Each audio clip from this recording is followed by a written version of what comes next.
Hi everyone, my name is Diana. I am here with my colleague Itzel. We are here to provide interpretation services to be able to create a safe space where everyone can participate and listen in the language of their heart using simultaneous interpretation. In a couple minutes, you will see a globe icon at the bottom part of your screen where you are able to select the language you would like to speak in that we are providing interpretation for. If there are any questions during the meeting, please go ahead and raise your hand and we'll try to address them and try to fix them as much as we can.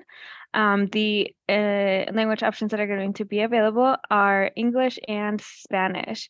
Like I said, if you have any questions, please let us know. Thanks so much. Hola a todos, mi nombre es Diana y estoy aquí con mi colega Itzel. Estamos aquí para proporcionar servicios de interpretación para poder crear un espacio seguro donde todos pueden participar y escuchar en el idioma de su corazón. En un momento van a ver un icono de un mundo en la parte de abajo de su pantalla. Cuando vean este icono, por favor, selecciónenlo y seleccionen el idioma en el que guste participar y escuchar el día de hoy. Si tienen algún problema durante la reunión con interpretación, por favor, levanten la mano y nosotros haremos lo posible para poder ayudarles, para poder atender este asunto. Muchas gracias y ya vamos a comenzar con la interpretación. En 10 segundos va a aparecer el icono. Muchas gracias.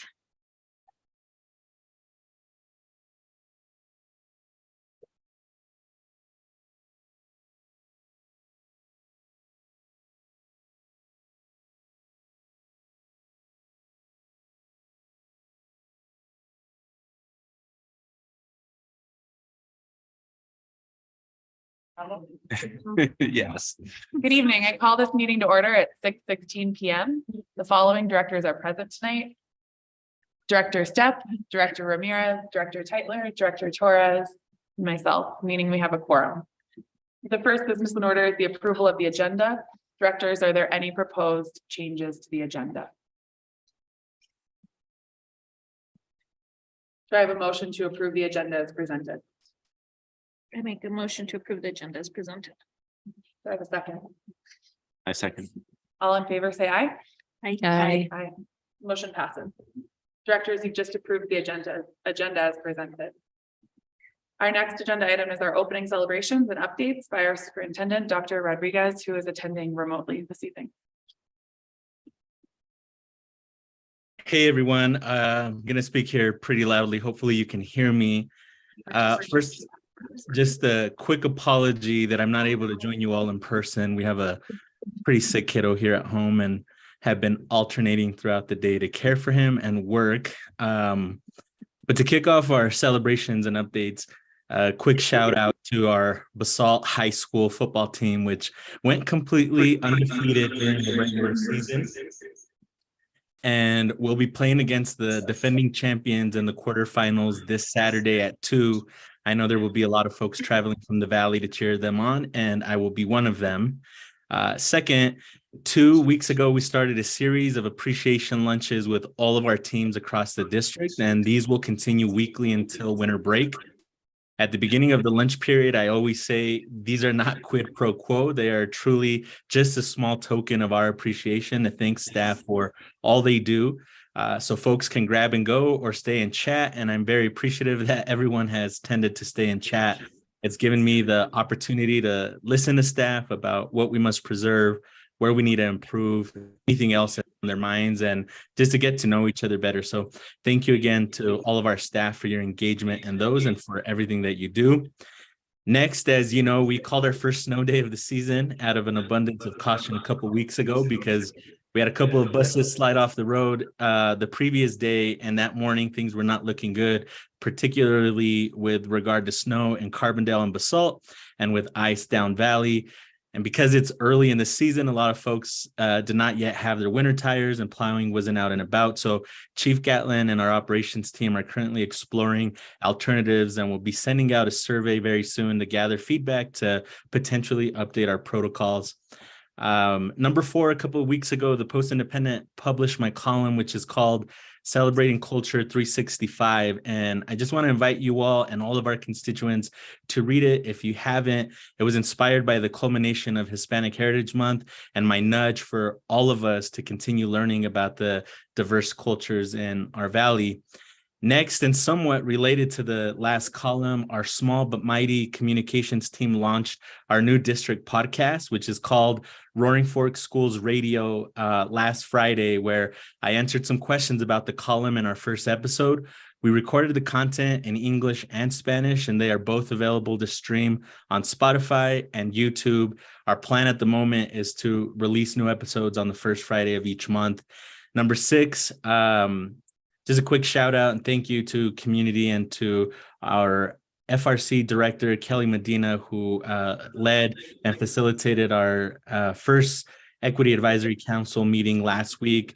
We had some great conversations that were bilingual, wide-ranging, high energy, and thoughtful. And the key recommendations that came out of there were to include a more targeted analysis of data, increased classroom curriculum related to equity, stronger inclusive and representative school cultures, investments in diversifying our workforce, and increased focus on student belonging. Number 7 is I've really enjoyed being in the community, and our family fully participated in literally all of the Halloween fun that I think was here in the Valley last week. We went to trunk or treat. We visited the Vet Tech farm in Spring Valley, Spooktacular in Glenwood Springs. We trick or treated. And then I also visited 7 schools in full Sesame Street costume. We also enjoyed 2 beautiful Dia de los Muertos events at Riverview and First Friday. And next, Chief Park and our team led PD with our leadership last week, where we examined student attendance, behavior incidents, academic interventions through an equity lens. And our leaders reflected on progress from attendance interventions, the shared successes, and regrounded in the available school and district level supports. And then this week, we also had the opportunity to connect with our RFCEA leadership, and I just want to publicly acknowledge my appreciation for their candor and feedback regarding their concerns. I'm really looking forward to working with them this year and long-term to jointly advocate for our teachers. And last but not least, last week we also met with our Teacher Advisory Council, which, as you know, we engage in every first Friday of the month. So in November, we continued our discussion from October about the things we need to preserve, as well as talking through what we need to innovate. The team had an opportunity to review data from a short teacher survey they sent a little over a month ago, and just began to ideate on some of the innovations needed to address some of the concerns and things that can be improved across the district. So thank you to them. And that concludes my celebrations and updates. Thank you, Dr. Rodriguez. The next business in order is Glenwood Springs Elementary School's Unified Improvement Plan hearing presented by Chief Park and GSES Principal Jessica Schwartz.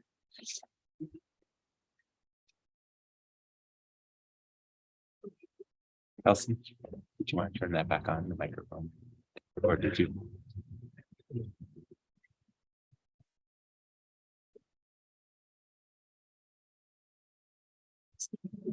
Yeah, great. Yeah. Okay. For the people listening on Zoom. Got it. Thank you. Well, hello, board directors. I am Jess Schwartz, the principal of Glenwood Springs Elementary School, and I'm here to present GSES's Unified Improvement Plan. Tonight, I will be presenting the main highlights of our plan, and in the spirit of continuous improvement, we'll be revising based on any additional feedback from today's meeting. I would like to begin by grounding in our GSES mission. We teach students to be stewards of their own learning and character development in a caring and supportive community every day. Something I want to lift up from our mission is that at GSES, students are stewards of their own learning, building confidence and empowering them to have agency within their education. This is one way we think about the learning conditions that we develop in order for students to thrive in a changing world. So to start, I will share some historical data from previous school performance frameworks. We have been approaching expectations for 2 years before the pandemic. And as you know, we have moved from an improvement rating in 2019 to turnaround in 2022. As a new leader to GSES, this and other school-based information has informed the development of our UIP. In terms of our current academic performance, I have included for you to review our DIBELS and EDEL summary for spring 2022. I have also included cohort data from our 2019 kindergartners and first graders to our 2022 third graders and fourth graders to show how cohort performance has changed over time.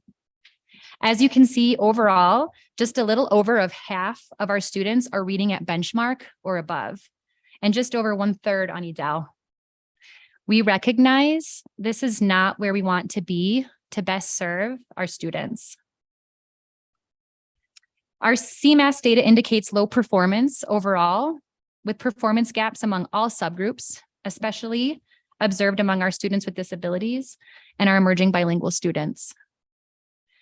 As you can see, we have a lot of work to do in order to increase our performance and growth data that I will highlight further in our targeted academic goals for this year later in the presentation.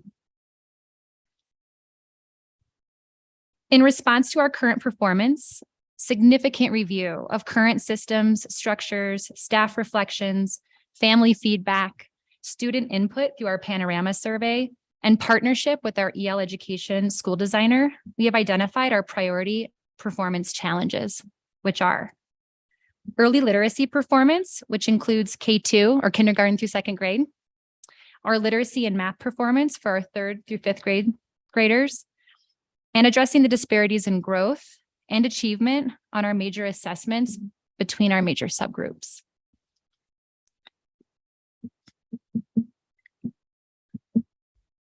In terms of our root cause analysis, so in our root causes, there is both implementation of our Tier 1 core curriculum, our structures as a school as it relates to data analysis to inform our instruction, our approach to intervention, and our professional development that specifically targets language strategies to support our emerging bilingual students. Our major improvement strategies were identified early on in the year, specifically to address the root causes from the last slide. And we have already taken action to address these through cycles of continuous improvement. We have incredibly talented teachers at GSES who are already diving into significant adjustments to the curriculum, data analysis for targeted instruction, and revisions to our approach to intervention or RTI. So with a sense of urgency to best serve our students at GSES, we have action steps currently underway. For example, we are ensuring that we have strong structures in place and cycles for data analysis.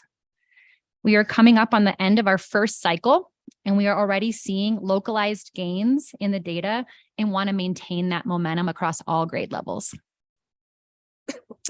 For implementation of our Tier 1 curriculum, we have engaged with our EL school designer and have already begun to restructure our approach to the literacy block at GSES.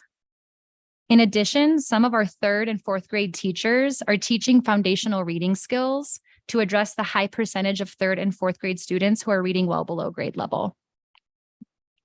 And finally, we have identified a need for specific support for our emerging bilingual students and have already partnered with our CLDE department to provide professional development and support with our current programming, as well as the anticipated expansion of our biliteracy model into 3rd grade.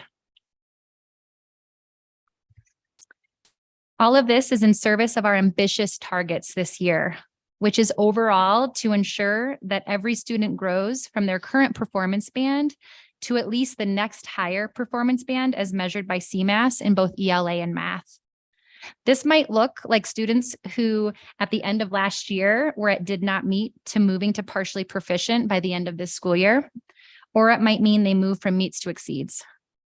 Another goal is for no students to fall to a lower performance band than they are currently in. So here on the slide is how the targets shake out by grade based on our current performance data. If every student grows one performance band and does not fall to a lower band, this is what it would mean for the percentage of students meeting or exceeding benchmark by the end of this year.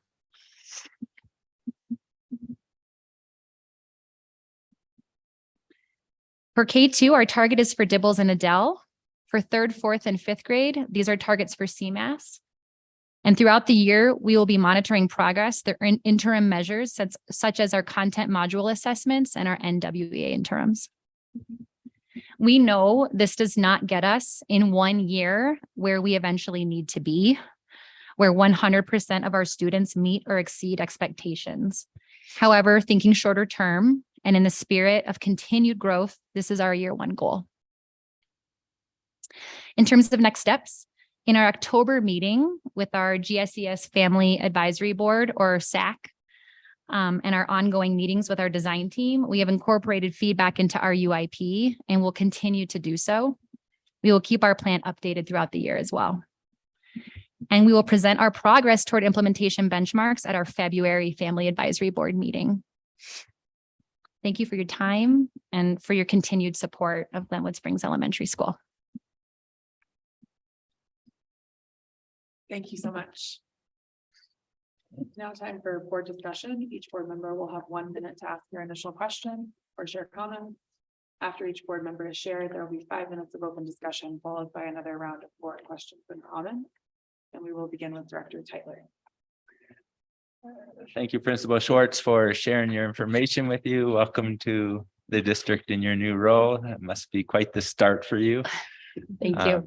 I want to say it looks great with all the things that you have in place, what you're looking to do. I think it's great that you're having support from the CLDE department. I guess my one question as I look through what your processes are and what you're planning on working on, it seems like it's a lot of things language based, and it seems like your math scores were even lower than your literacy scores. And so I didn't see many examples of what you're doing math wise. Can you talk a little bit more to what you're doing in the math area? It's a great question, and it's something that our design team has just recently in our most recent meeting discussed. One thing that we've been targeting is literacy, given that a Common Core within mathematics is heavily literacy based. And so we believe that targeting literacy this year will support and elevate our math performance. In addition, we do have coaching cycles specifically for our 5th grade students around mathematics. We are anticipating a curriculum adoption next year. And so with that in mind, and knowing that we're going to be doing quite a bit of work to prepare our staff to adopt a new curriculum, we're targeting coaching at the grade level before we do whole school professional development when we know a new curriculum's on the way. And then one other question I would have is, are you using NWEA as a measurement throughout the year? Is it just beginning of the year, end of the year? And are there any kind of like tests, like learning plans that you're setting up through NWEA? Great question also. Yes. So we are using NWEA's beginning of year, middle of year, and end of year interim right now. We also are using our content module assessments to crosswalk with our NWEA data. We also have monthly progress monitoring. Specifically for literacy, we're using Dibbles right now, but we've been in collaboration with our math department here at the district to support us to identify a more effective math interim to crosswalk with our NWEA data. Great. Thank you. Thanks. Director Torres. Yes. So again, welcome. So it's one of those that it's so great to have you here as well to present to us.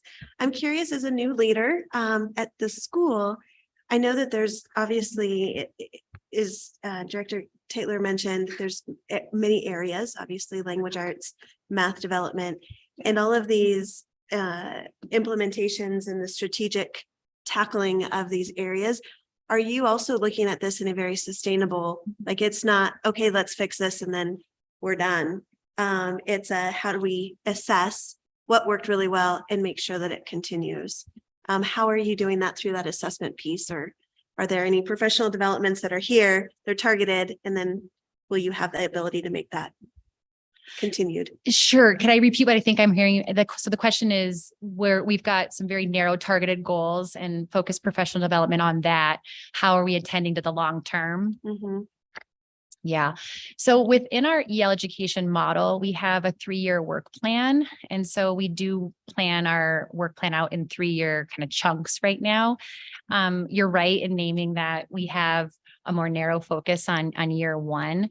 But we have performance benchmarks that span our 3-year goals. And I'd be happy to share that with you, to share the additional benchmarks that span multiple years. That'd be great. Thank you. Director Step? Hi, thank you. This is a question for Chief Park. Because as you said, it's like in 1 year, it's not going to happen overnight, right? This has been 5 years in the making, and pandemic just threw it off course. So how long do you have with the state with a turnaround status to try to get back on track? Is it 2 years, 3 years? Is like are all these things that we're doing going to get us there? I guess is my question. How long do we have? I think we need to be demonstrating the growth within 3 years. There's and we're on the clock. This is year 0. And so the time on the clock can change if within 3 years you're out of turnaround status. And so through growth, through participation, different metrics there. And so if you were not, which our goal is that we will, is both through growth and achievement, actually that informs whether you move into improvement or priority improvement. That's one of the biggest priorities that we have. And the other thing I want to add that Principal Schwartz was saying, this is 1 year, but we're not just thinking in the 1-year term, but also the sustainable improvements such as the scheduling, the staffing, the curriculum, the ongoing PD that we need to have not just intensively this year, but both for GSCS and our district will be really critical. We also are working closely with CDE partners to make sure that we're thinking through all of and partnering with folks who have worked with schools in a situation and engaging with other schools and districts in this to make sure that we're also covering our bases. Thank you. I wasn't sure how that all worked. I know we've had 1 or 2 turnaround schools in the past, and they all seem to come out of it. Do you have contingencies in place? Like you said, you have like quarterly or monthly checkups. Like how are we doing? And you don't want to test the students to death, but to prove that. But like, what if you do a mid-year check-in and you're not as good? So do you have things in place to help with that? Yeah, great question. That's back to me. Yeah. Yeah, right. Yes. So through our work planning structure at the middle of the year, we'll do a deep data dive. We're already, as I mentioned, doing ongoing assessment cycles where teachers are analyzing data. Middle of year, we'll do kind of our first checkpoint in collaboration again with our EL school designer, as well as our design team, reassess, are the things that we've put into place, those action steps that I talked about that are currently underway, are they having an impact? Are we seeing the growth that we should be anticipating? The other thing that I'm acknowledging, and we've been talking about as a staff, is that whenever you change implementation of curriculum or structures, we can notice a dip before we start to notice improvement. So I don't want to pull the plug on a plan too early before we've given it some time to really fully live up its promise. Yeah. Thanks. Director Ramirez. Thank you. Yeah. So first, I want to say I appreciate this process, and I appreciate Director Park that we have brought this UIP before us, because I think that's really important. And I wanted to also commend you guys for including the Family Advisory Board as part of that process. So thank you guys for doing that. But it also begs the question of where else are we including families in this discussion? And so I wanted to see how we're engaging with parents. I know we have the parent mentors at GSCS, but I also feel like it's really important for us to be communicating with parents as we're going through this process. Yeah, that's excellent feedback. I think we've started with our family advisory board, partnering with Valley Settlement, and our parent mentors has absolutely been one avenue. The design team, we've been discussing other opportunities and ways to engage with our families. We also have parents right now that are coming into GSES to support us with some small group instruction and pull out, especially those parents. We have we're lucky to have educators as parents as well that are within our community that are on board and supporting.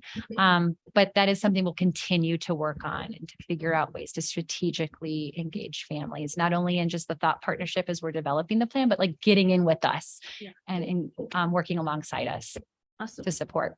Were you Can I gonna add say one something? more thing? Yeah. I was also going to add that we've heard feedback from our families that in the past, getting assessment data, our DIBELS reports, our NWA, it's full of jargon. So supporting families to be able to interpret those reports and feel a little more empowerment with like, where is my student actually at? And then what are resources and things that I can use at home to support progress too.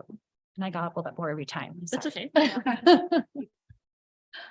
Yeah, it's okay. It's okay. I just had one more question. So for the 5th grade group, you guys put 13% of students will meet, up from 5%.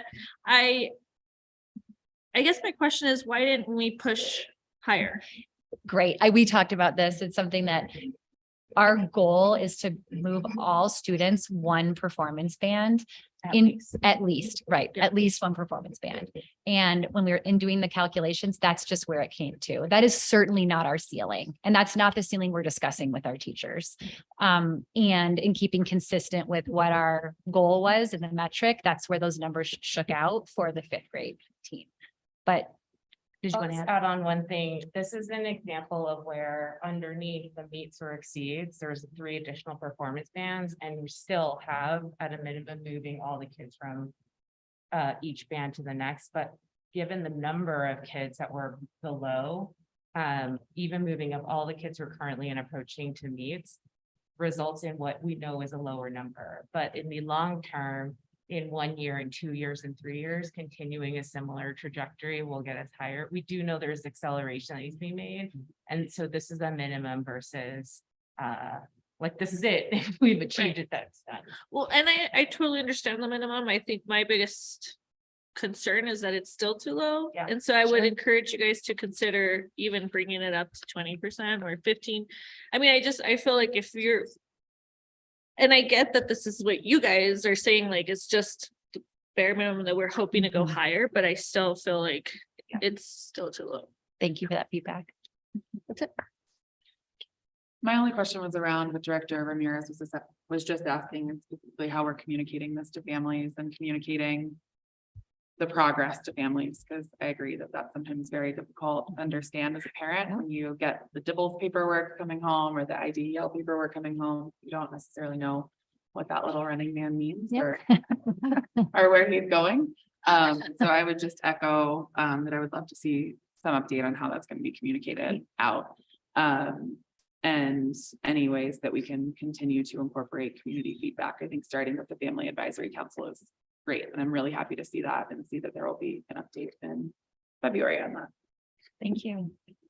And what I wanted to comment before was that at their conferences recently happened, there was that table. What was the table with the? We had in the confluence of GSES, we had an information station where our interventionists and some other staff members were stationed and parents could come in. And we did have quite a number of people stop by and just ask a question or two about the data. And then also our teachers just do a brilliant job during student-led conferences, talking about the data and the reports. And I think there was even an increased intentionality around that and a little bit of time taken to make sure that parents had a chance to be in dialogue with the teacher. Excellent. We're gonna keep working on that. That's good Thank you. feedback. I think it's especially for incoming kindergarten parents when they've had no exposure. to that. Absolutely. It is. What does this little guy mean? Yep, that's great. Thank you both so much. So we'll now jump into 5 minutes of board discussion where you're not on the hot seat. Okay, so this is discussion amongst the board. Maybe do one more. Round robin. Anybody have anything you want to add at this point or discuss? I mean, I just think we've had this conversation in the past when schools come and give a presentation and we're like, what can we do to help? How can we support? And it feels a little disconnect for me, it's like, okay, you guys go and do all that and come back and report, but I don't know, I just want to put that on the forefront again too, like, do we have any input as a governance board at that level, so I don't know. Just what I was thinking of as we were going through this. I guess I would just say that I appreciate this type of UIP process. In the past, we would have the schools present to us and it wasn't, I don't believe it was it didn't feel effective. It kind of felt like a show. And so to be able to work, especially with the schools that are on a UIP improvement plan or turnaround, I think is really important for us to be able to, have that conversation of what are we doing to make sure that we're improving. So I find this very effective and I appreciate you guys and our team taking the time to bring this forward. I wanted to add, you had mentioned the family voice, the impact or the influence in the participation to develop some of these strategies. I'd say equally as important is the voice from the teachers and the school to say, this was really meaningful. If you're going to add more things to my plate, because we hear that from teachers all the time, like, I can't take one more thing. I can't take one more thing. But if there was something from this process that was really helpful, I would love for that teacher's voice and that school's voice to share it throughout the district, to really reflect on, hey, this was something that I learned in professional development that I thought was one more thing, and it turned out to be the best thing, and really, we have some great talent in this district and we want to make sure that all the schools can benefit from it. I think going off what you said, Director Torres, is really important for us to another thing put on the plate. And I know as you're doing these type of cycles, and it's a 6-week cycle, and you're taking data and you're analyzing and then changing the groups out, it's a very time intensive thing for the teachers. And so if this is being asked, and this is a big ask for the teachers to be having done, I'm wondering what is being taken off of their plate and where is the time coming for doing this on top of everything else that they've been doing for the last however many years, thinking they were overloaded already. And so I just hope that there's some thought going into that of what can be taken off if we're asking for more to be done.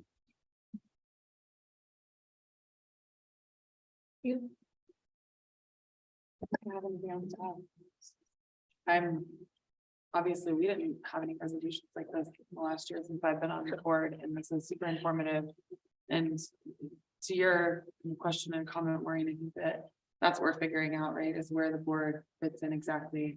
And I don't think it's the board's role at all to get down in the weeds of this, but to have kind of knowing that the board is supporting you in this work and that we're here to provide feedback and bounce ideas off of. And if there is something specifically within our role that we can do, we're open to hearing that and exploring that.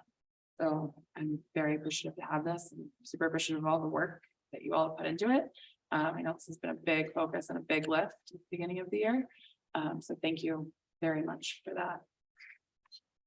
So we have one more round of a minute each for questions.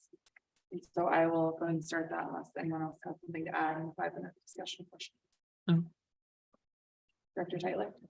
So just with what I was asking Principal Schwartz, is there some kind of plan to free up some time for your teachers and not ask more of them? And like, do you have any specific ideas of what you will take away? Because if you're asking more, something else has to go.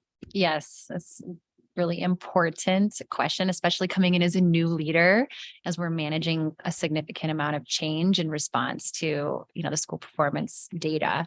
We have current structures in place at GSES. So my thinking right now is not to add more, but how can we be more strategic and thoughtful about the time that we have together that are oriented around professional development. So that could be anything from our Wednesday ERWs to Thursday collaborative planning meetings where teachers get together and co-plan, to we have at GSES our Wednesday intensives where students go on adventure for Wednesday with the exploratory teachers, and then a grade level stays back and does a deep dive into data or gets into new classroom observations.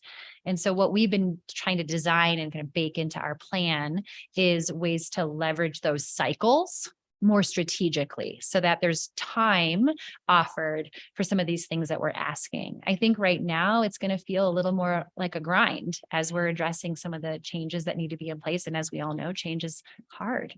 And it comes with a little more on the plate. And so to be honest with you, nothing's come quite off yet. I wouldn't say that we've added a lot on either. We're trying to be more strategic and thoughtful about how we're using the time that allotted to us. Does that answer your question? Yeah, it does. But I guess I just would hope that like, if you look into your yearly plan of things that have been done year after year, and you could say, okay, this one year, we're not going to do this. And just find something that actually did take time for the teachers and just to let them know we're not doing that. I can add that in the past with EL education, strategic work planning includes 3 goals that are simultaneously rolled out at one time that address each of the 3 dimensions of achievement. So mastery of knowledge of skills, high quality work, and character. We've decided to roll out 1 goal at a time. So rather than roll out all 3, we're going to just target strategic goal number 1 is around data analysis and building our capacity and our familiarity with looking at data to make informed decisions. After cycle 1, we're going to layer in the second goal around our language strategies and support on the PD, the professional development within embedding language strategies within our kind of learning program. And then come spring, we'll layer in strategic goal number 3. So that's different from how most EL schools would roll out, but we've decided this is a way to kind of get at what you are addressing, which is just how much teachers can take on right now. Okay, thank you. Thanks. Director Torres? Well, I guess I just wanted to give Chief Park an opportunity to respond to that question as how we then take this forward to share those best practices throughout our district or learned experiences through this process on how this could benefit the other schools. Do you mean the UIP? Mhm. Well, every school has a UIP. Right. And some of the strategies, like what you were talking Yes. about, your professional development with CLD and Yes. Yeah. And I think one thing that is helpful is as part of, all of the schools performance where they are right now does inform actually the district UIP as well. So many of the thought strategies, how are we using our time more strategically? How are we thinking about the supports that we provide for our tier 1 instruction? What are the language supports that are coming through, especially across our schools in addition to GSES, or things that we have been also planning and thinking about? I think there is, I shared this at the last board meeting, an opportunity to streamline and integrate how our supports are as a district for our schools, so that it doesn't feel like they're separate streams, but actually working in concert with one another. And then I also, I think to the question about like how our as a district, how are we approaching our work together? Yeah, in terms of comprehensive like MTSS framework support, we are being really thoughtful about what are the supportive structures we need, the PD that we need, whether it's like thinking about the FTE that we need across the district, the professional development, so that teachers do feel that they are supported, able to implement what we're asking to do in an informed way, or always we're thinking about our support this year and beyond. There's existing structures that we're also thinking, and is this working in the way that we need it to? There's structures that have been around before I got here. We're asking the questions, are we using this really thoughtfully? Or does it feel like an additional thing that's not directly in service of improvement here? And so we're definitely thinking about that. Thanks. Director Steph? I have 2 quick questions. One is, so since we did have turnaround schools in the past, have you reached out to your colleagues to see what worked for them and how I mean, every school is a little different, but there might be some support there. And I can't remember exactly which schools it was. Was it Basalt Elementary? So there's hopefully another resource for you. And then second, it seems like we have a lot of emerging bilingual speakers or students. And so is it a possibility to get an additional coach or additional help for the teachers? Because you said in your thing, like, we're working with our EL, I forget what you called them, but it seems like one for the entire school isn't enough. So I don't know if there's room and if you have a line item or if the district can support more that way. And that's part of what we are thinking about in terms of our comprehensive strategies. What do the FTE or other supports look like? What are the identified needs of the school? What will be the focus there? Yeah, thanks. No questions, just, again, the feedback that I do hope that you guys implement other parent engagement strategies inside of this document or these strategies, and then also, again, just moving the 5th grade benchmark up. Thank you. I don't have any further questions either. Thank you both very much. Really appreciate the time and effort that went into this, and thank you for all your work. Thank you. Thank you so much.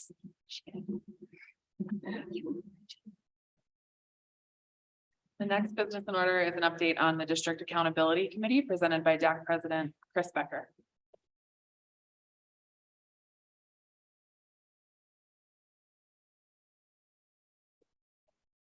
Yeah, this is for me.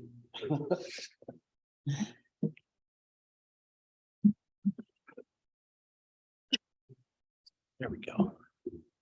Well, thank you very much for making the time for me tonight. As Katie said, my name is Chris Becker. I'm the chairman or chairperson of the District Accountability Committee. So I want to take just a few minutes tonight to give a little presentation about what we do specifically, and kind of our progress on 30,000 foot view on some of the things that we've been up to.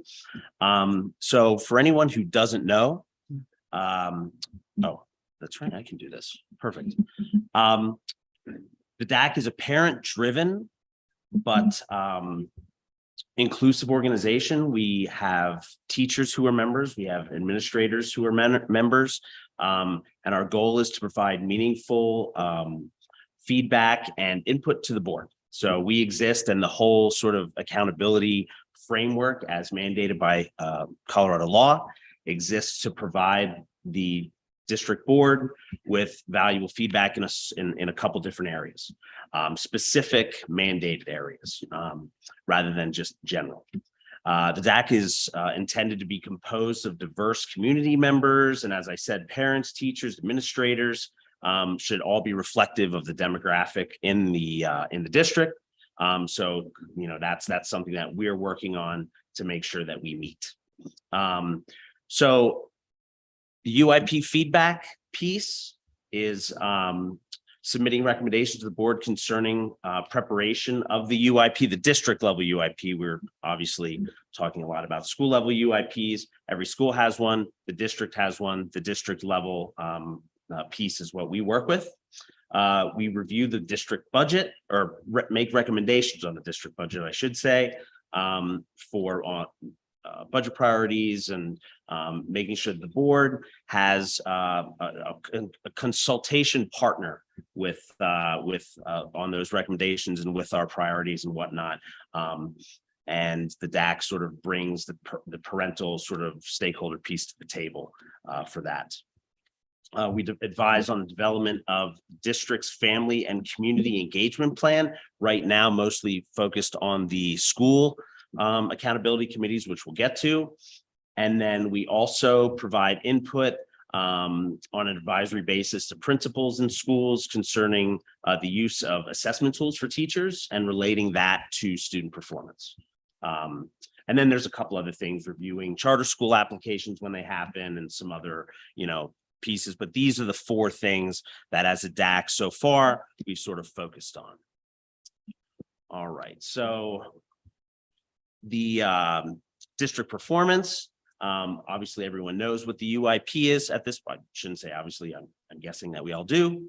And historically, our school district has not been very good at providing that information and making it public and really being comfortable discussing it. That is absolutely not the case anymore. Stacy Park has been a really, really excellent partner. In a very, very short amount of time, we already have the new DAC in our hands in order the UIP, district UIP in our hands in order to look at it. Our recommendations or our observations on that document will come in the form of a report. We put it together last year. We're going to do it again this year and present that to the board. All right, district budget recommendations, that generally takes place in May, the budget sort of process.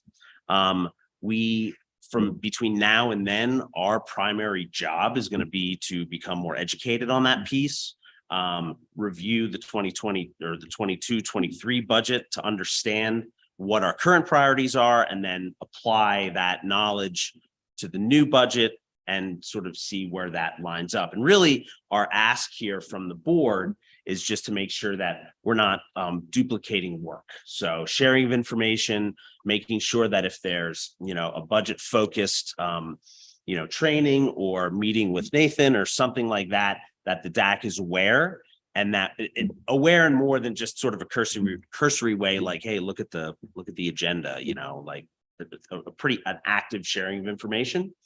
And so people like Nathan don't have to sort of duplicate their work as well, and just give presentations once. Parental engagement, here we're talking again primarily about school accountability committees. Oh geez, sorry. Oh man, I forgot to hit the button, guys, sorry. There we go. So school accountability committees are simply smaller versions of the DAC. So they do fulfill the same functions, everything I'm describing, except they do it at the school level. Again, it's a parent-led organization, but involves administrators, involves teachers, and the SAC, like the DAC, has state mandated items on their agenda, and aren't the same as the more well-known sort of parental engagement organizations, the ones that do fundraising and the ones that work the concession stands and things like that. The SAC has a much more specific function. And of course, the SAC functions can be fulfilled by, a parental organization that is already existing. We're finding that most schools have something that could potentially be, I shouldn't say most, some schools have something that could potentially be construed as an existing SAC. Some are very specific about it. And then others really don't have much at all in that capacity. And our goal is to have every school with a SAC by the beginning of next school year. That's kind of the goal that we've set for ourselves. Ultimately, what we need to do is change the culture in the district around accountability and help everyone understand that not only is this a state mandated, function, but it's also just very beneficial and very helpful. And I know, again, to understand that administration has been really helpful here, that there are discussions on their side with principals and with, school level administrators as to the importance of the SACs, which is great to see. Right. So this other function, teacher assessment and evaluation, for anyone who doesn't know, the DAC was just as it exists now in its sort of state mandated form, was just formed last February, maybe. So we haven't been around for very long.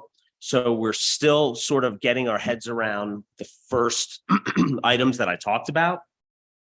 Those were the things that we felt were the most important things to get into first.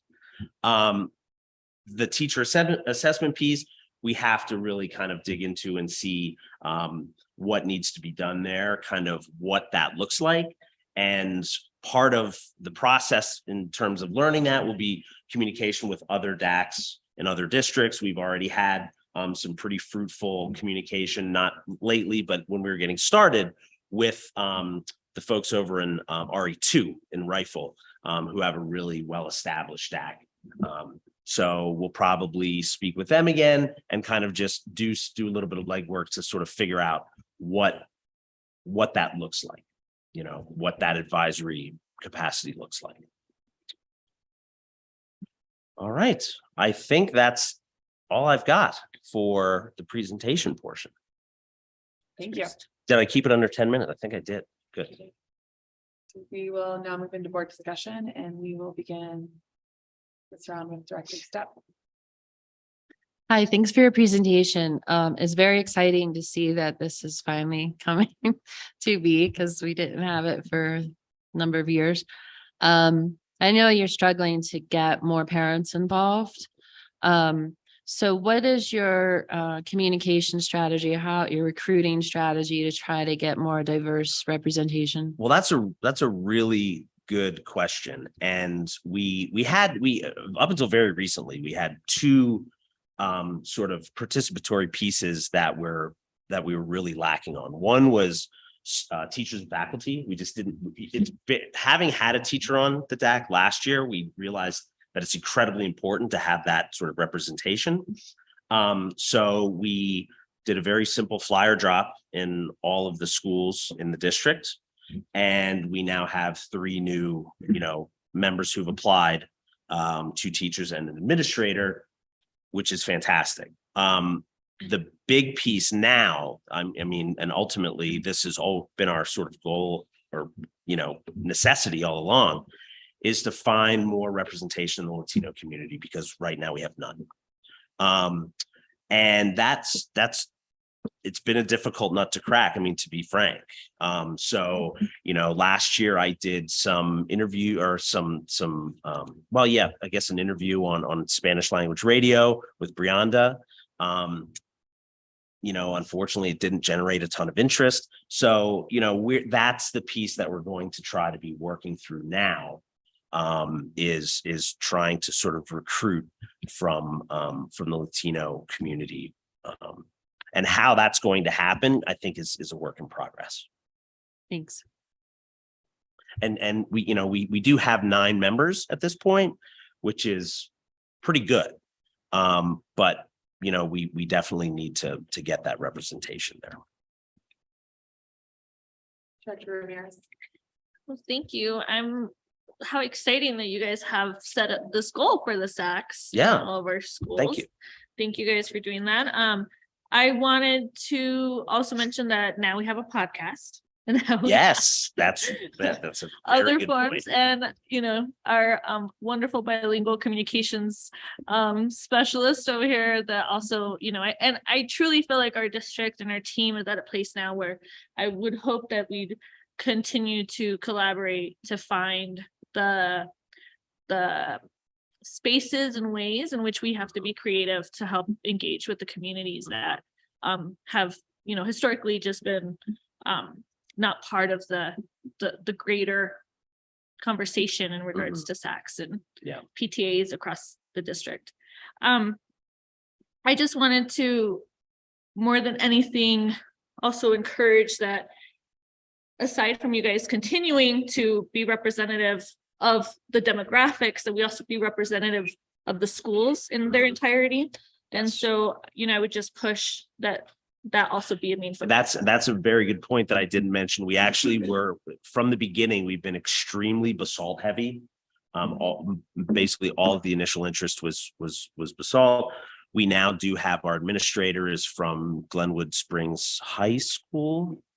And we also, we've teacher who works in Glenwood Springs, lives in Carbondale, so there's some cross-pollination. Our administrator has children in the district who go to Carbondale, I believe. So there's just a lot that it's getting better. It is improving. But yes, we're cognizant of that as well.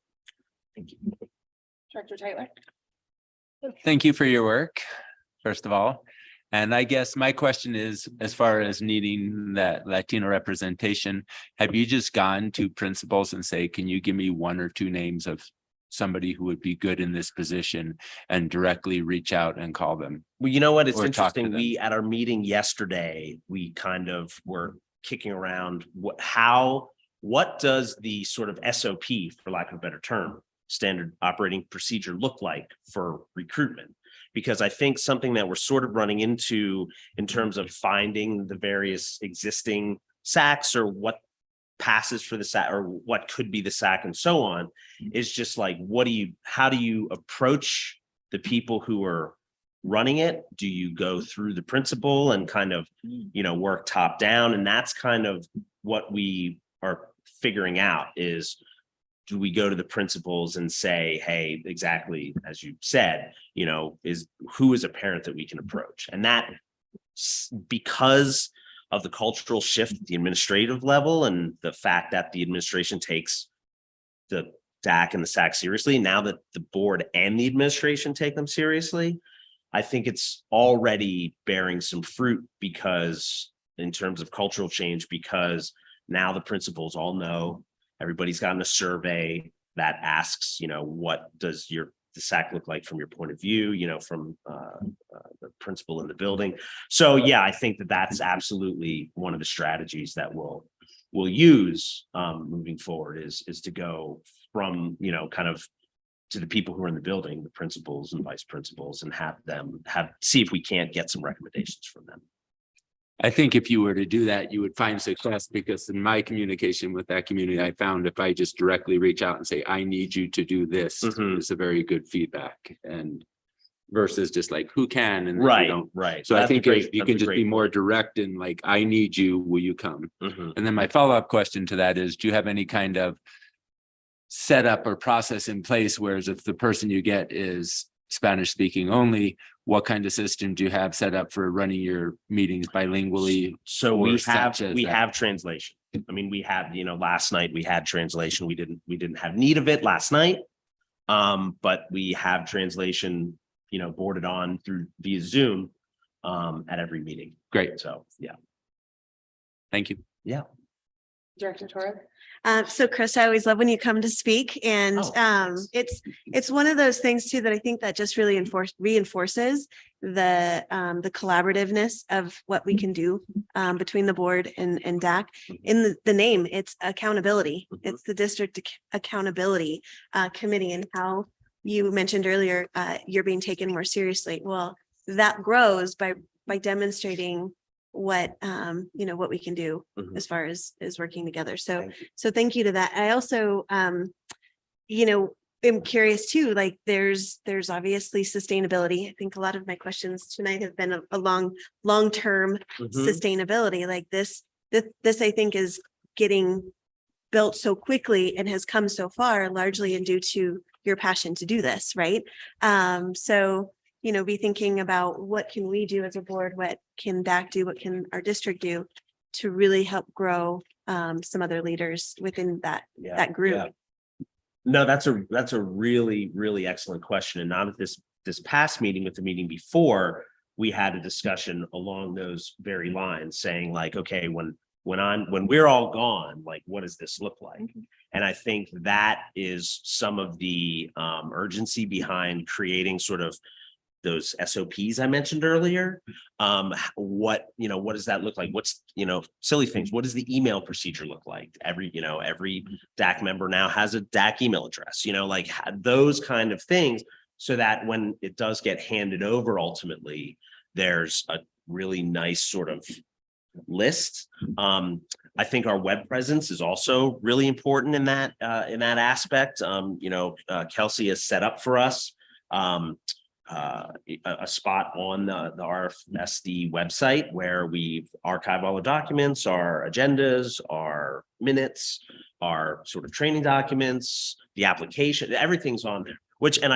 I would be remiss if I didn't just take a second to acknowledge Kelsey's help in establishing the DAC, and she's indispensable, not a member, but more of a liaison between administration and us, and it's been absolutely indispensable to have her. So thank you so much. Thank you so much for all of your work on this. I know that it's been, again, starting something from near nothing is tough. I think this is, like you've described, it's been a big shift, and so it's great to see and hear all the progress, because we've stayed in contact off and on, but I still don't have a solid pulse on what all you've been doing. You've been doing a lot of work.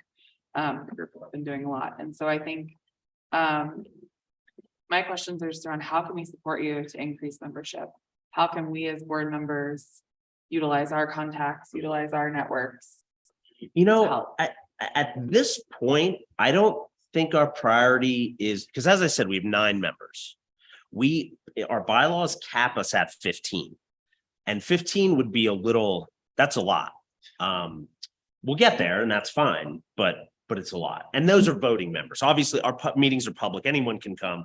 We've had just because we haven't had tons of people at the meetings, we've really almost run them sort of communally in that the people who come sort of participate too, which is really great and very helpful. But what we need now, as we mentioned earlier, is we need Latino representation. That's where the sort of to get more to all interest is good, but the kind of interest that we need to fulfill our sort of mission is Latino representation at this point, because at this moment we have none. So I think, between contacting principals, personal communication, personal contacts, those are the kind of things. So we're not the wide sort of net approach, I think, is not exactly what we need right now. What we need is a much more focused, which I think, to your point, or to sort of, piggyback on that point, you all with your personal contacts that's extremely helpful. That's how you can help us right now is go to people, who are, members of the Latino community, who are interested, who are engaged, and, have them contact me through the DAC email address, and we'll get them an application. And, as not only do we have translated, but all of our documents are translated. So we're trying our best to be approachable. And hopefully that's, and if there's anything, by the way, that you hear on that front, when you're talking to people, like hurdles to participation or things like that, please let us know. Obviously we want to improve. Excellent. We now have 5 minutes for open board discussion. I guess I'm interested to know if we're providing dinner for this group or if we're providing any resources. This is a volunteer position, and so I think it's obviously something that it's state mandated, so we're supposed to have it, but I also just wonder if they have a budget from us or if they're supposed to fundraise. I don't know, but Feed them and they will come. That was my question to your Yeah. question is, do they have a budget where they could even do that? yeah.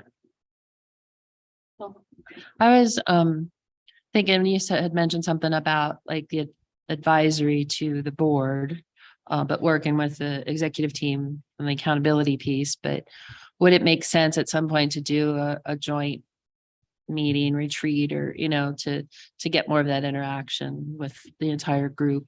And I don't even know if that's allowed, but just something I was thinking of to have that advisory piece be more transparent. Yeah, I think at this point, we planned 3 updates from the DAC throughout this year. In this initial year, trying to figure out a cadence of providing update and providing feedback. So that's something that further conversations about, and then talk to the DAC about, figure out what works. I think obviously looping the DAC in when Chief Markham is so graciously educating us on financial policies is a great place to start. And so that's something I think we can do pretty easily.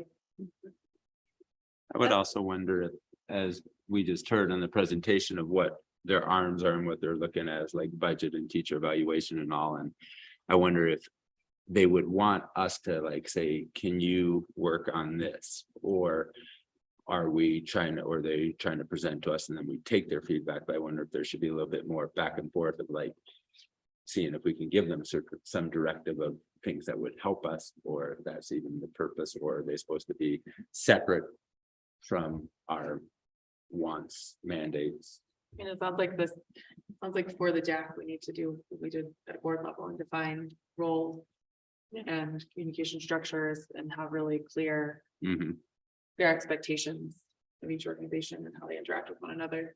So we're looking at the longevity piece that infrastructure is built in. Would agree. I Understood. just want to commend to this has been both a growing pain, but also a good space for us to like. I feel like this is culminating to a grander, like there is an expectation moving forward that the district will have something separate from the Family Advisory Council, which is the District Accountability Committee. And that there's also an expectation that the SACs will also play the role that they're supposed to be within the schools. And at the SAC that I was just at for my kiddo's school, one of the moms that had participated in different meetings sort of said, I wish I had had this experience first at a SAC so that I could feel confident at like a different meeting, a family advisory, or, you know, so I think, you know, we've always thought of it as like a pipeline to the next place. And so pushing the schools to have SACs, I think, that are representative of our school district or of our schools, I think will be helpful and useful to you guys as a DAC. And just really quick, when that, you know, when you said that, it is a pipeline, and what a great opportunity as, you know, we even think about terms coming up or transition, because we have 4-year terms. If there's a way in which to just really get that pipeline of engaged parents, engaged community members that are starting not from, you know, teach me 101, but rather I've already been educated on school finance, budgets, all of these different components. Like that's a great pipeline into future school board members, I would think. Obviously, there's elections and all the other components with that, but when you think about who future board members could be. Yeah, absolutely. Anything else during discussion time? The only thing I would add is I would like to agree with what Chris had to say as far as it seems like there's a different feeling towards approaching DAC as opposed to in the past. It seems like it was sort of an afterthought, and the same thing with the UIP. It just seems a very different. Yes, those are important and we're giving them some credence, and I appreciate that. I agree. So we now have time for 1 minute each for questions, if anyone has them. Director of Staff, we're starting with you. I don't have any further questions. Director Ramirez. I guess, have you reached out to our team to see if there is already a list of SACs? Like of a list? Yes, so we, there was a survey that was done, that was sent to principals. I'm sorry, keep asking Kelsey, but there was a survey that went out to the principals of the schools who, you know, gave information and sort of provided some background into, you know, and again, it's just very different in every school. And that's part of the changing the culture that we're trying to engage in, is so that there are enough schools with active SACs with properly function.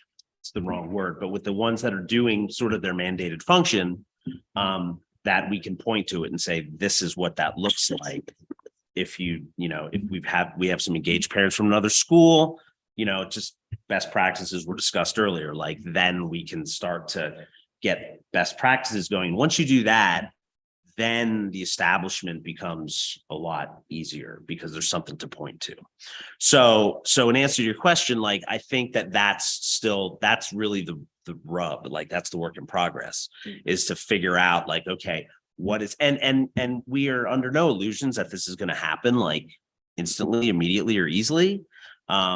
You know, there are organizations that are kind of, you know, more geared towards that parental piece that we talked about earlier, which is raising money and working concession stands and things like that.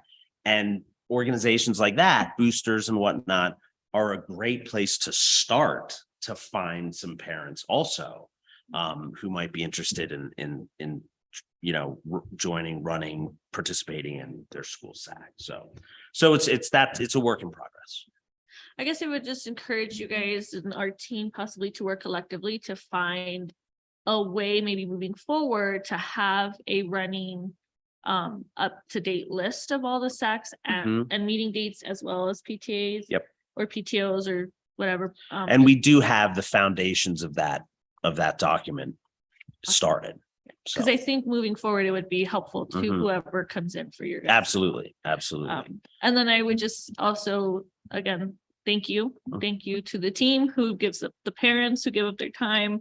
I hope that we get an answer eventually on the budget Mhm. for you guys, or if there is one, I guess. And then, I was just gonna mention that I also truly appreciate that, although I know it's been a lot of growing pains, that we've made a concerted effort to keep it separate from Family Advisory Mhm. Council. Yes, Thank you. thank you. Director Tyler? A couple questions. Do you know if you have a budget? Uh, my guess is not yet. Okay.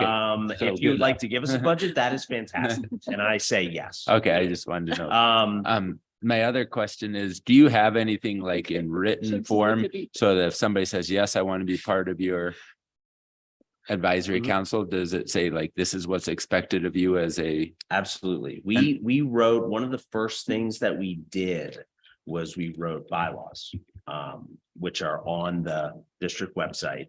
So that's sort of the rules.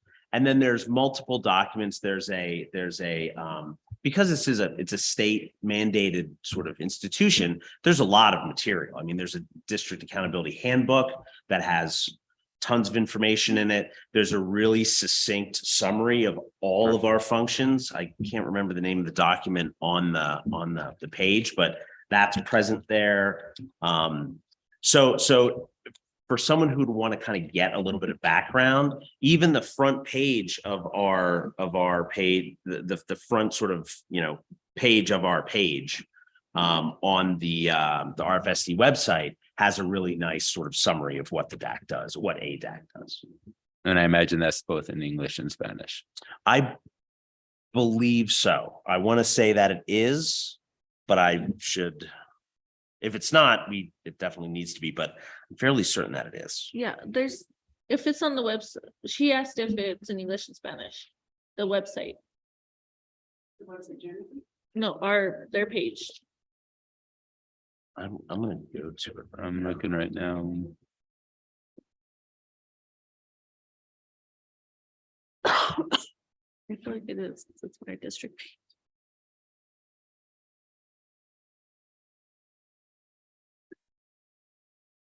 I don't see the application in Spanish, for example. Let me see.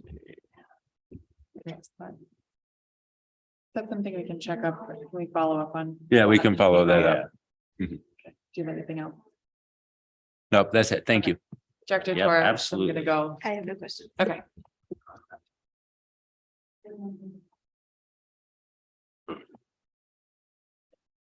Anyways, that just can be something that's checked Yeah, up on. yeah. Thank you. I don't need to know the answer now.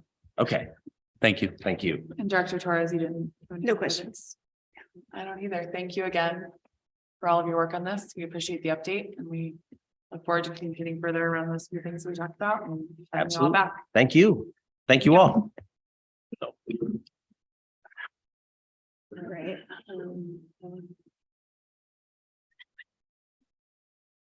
At this time, we welcome members of the public who have signed up to address the board. There are 4 speakers signed up tonight. To respect the time of all who are present, speakers are to limit their remarks to 3 minutes or less. Reminder to all public speakers to please refrain from making complaints or negative comments regarding individual students or specific district employees. Members of the public who wish to share their views with the board may also do so in writing at any time. For this evening's public comment, we received 4 written comments. And we have 4 speakers signed up. Our first speaker is John Eaton.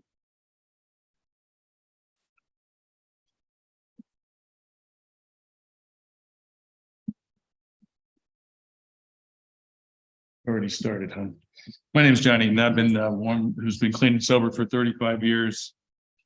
And I volunteer at the county jail in a 12-step program. So I asked 2 police officers if pedophilia is still illegal. And one of the young officers didn't know. The second, much more experienced officer said, absolutely. He said he read your toolbox and understood it to be a guide for faculty and staff. I then asked if this program would be a signal to pedophiles if they could come here and be safe And he said, absolutely. So here's the point of my talk. It's called the rule of unintended consequences. So the reality is you'll be attracting pedophiles. I have an article here on this. The police officers agree that this will be an obvious problem in the future. The second point is that you'll be grooming 4, 5, and 6-year-olds to be abused and not say anything because it's now normal to have drag queens read to them, a person I trust.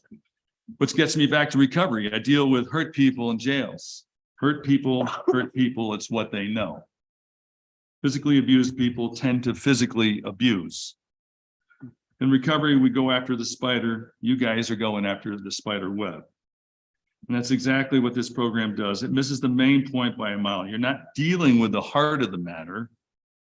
You're enabling the problem to increase.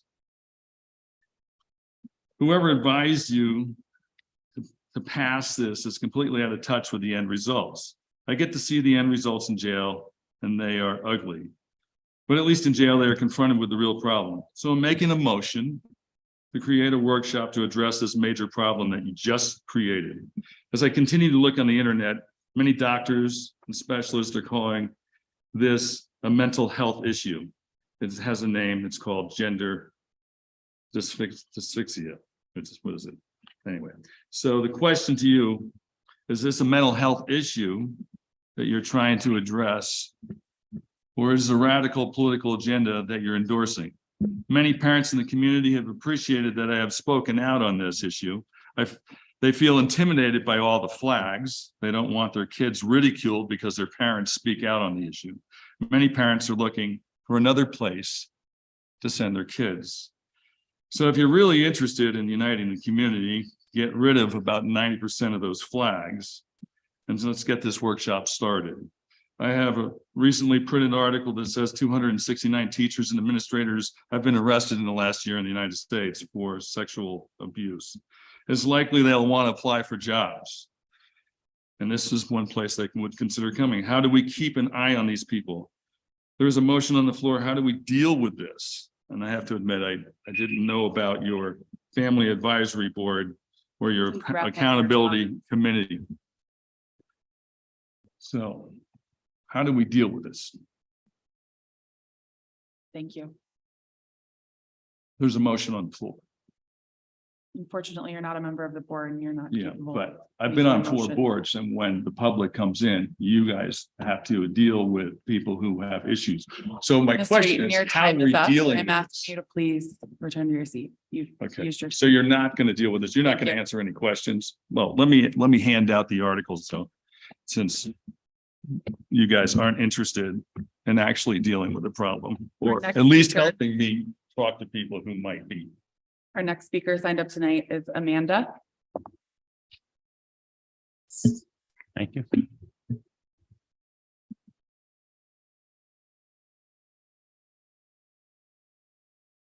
Thank you. Is Amanda present? Thank you. Our next speaker is Gina Heinrich.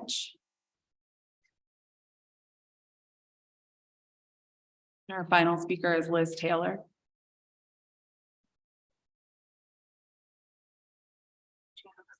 Are any of them present online? No, we had somebody sign up right before the board meeting. On the chief. Where is it? Susan Tribble. Susan? Not online, sorry. Let's see on the list. Sorry about that. Suzanne Tribble.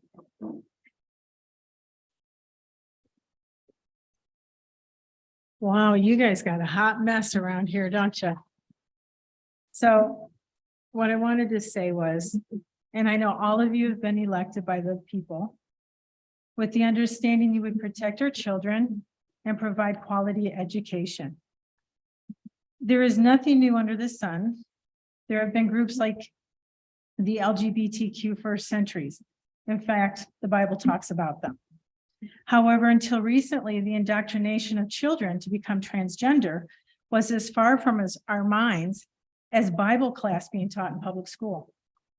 According to some, religion is a form of indoctrination, and we can't have any of that. When adults were called Mr. and Mrs., those were our pronouns. We were told that's old fashioned. And kids started calling us by our first names, teachers included. Now we are looking at something entirely different and being forced to use pronouns that doesn't really identify them, but rather puts them in a category. Our children are becoming nameless.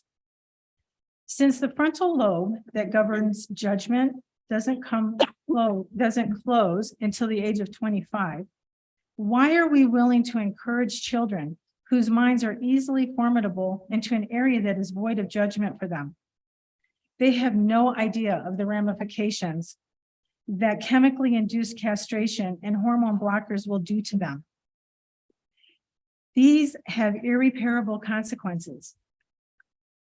I wonder if they have seen the chest of a woman who has undergone breast cancer or chemical castration, or asked anyone who has experienced genital mutilation, which previously would have infuriated all of us. In fact, I know it did. We were once outraged at the thought of a child bride, but the state of Colorado has deemed that the age of 12 is an appropriate age for consensual sex. Really? Let's be honest. We don't know what this will do to our children. We don't know mentally what it will do to them, and we should be very concerned for them and protect them with everything that we have. Being an adult, caring and loving our children comes with tough decisions, and sometimes those decisions go against their wishes. I would rather be safe than have them live with regret or worse. Are you prepared for the fallout? In addition, we need to follow the money. There are lawsuits already taking place across the country, and a lawsuit for us would potentially bankrupt our board. Let these children, after the age of adulthood, make their decisions on their own. Then they can be accountable, not you. In closing, as of 2019, and I can't imagine what the numbers are for 2020 and 2021, but as far as 2019 goes, RE1 was at 40% of the state average in math and reading. And we all learned that tonight because we learned all Thank this. you. We were at 80% in 2010, 11, 12, and 13. What the heck has happened? You have a lot more to look at and consider than whether or not little Joey wants to become Joan. And I think that's where we need to go. Thank you.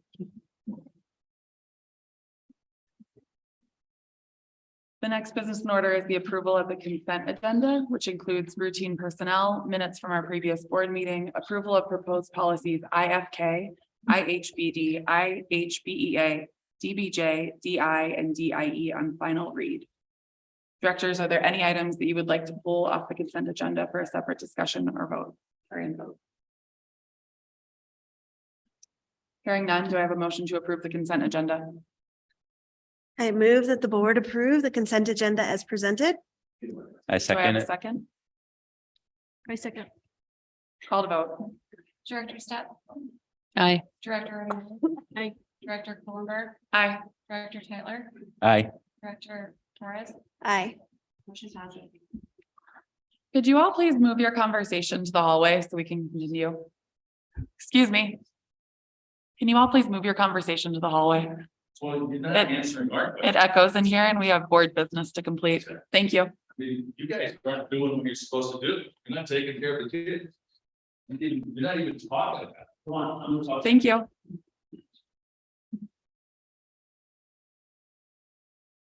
Directors, you've just approved the consent agenda. It's now time for board discussion. Each board member will have 1 minute to share any comments. We'll begin with Director Ramirez. I'm first. Just if you have comments on the consent agenda. I guess I would just say that I want to reiterate that I hope that we work on the graduation requirements in the future, that I'm glad that we are amending it for graduates this year, but I hope that we really tackle that sooner rather than later. And thank you, Chief Markham, for the changes to your policies. Director Tyler, I have no comments. Thank you. Director Torres, No comment. Director Step. No comment. I have no comments either. I Except one. I think we're getting into a really good cadence with policy update, and I appreciate everyone's work on getting this to be an efficient and effective process. Okay. The next business in order is action on a resolution to opt out of the Paid Family Medical Leave Insurance Acts program. Is there a motion? I move that the board approve the resolution opting out of the Paid Family Medical Leave Insurance Acts program as presented. I second this motion. Now time for board discussion. Each member will have 1 minute to share comment. We'll begin with Director Torres. I mean, I feel as though we've gotten great information from Chief Davlin about this. Sorry. But yes. And the fact that it is available, if somebody would want to participate, it's not saying that it's completely off the table for everyone. And I think there's no I guess benefit to pursuing something that we already have as a benefit. So that's good. Director Stepp. Yeah, I don't have any questions. I just, again, think it's important, and I think you have communicated it out to all the staff that, you know, this is why we're doing this, because you already have this. Oh, I did have one question.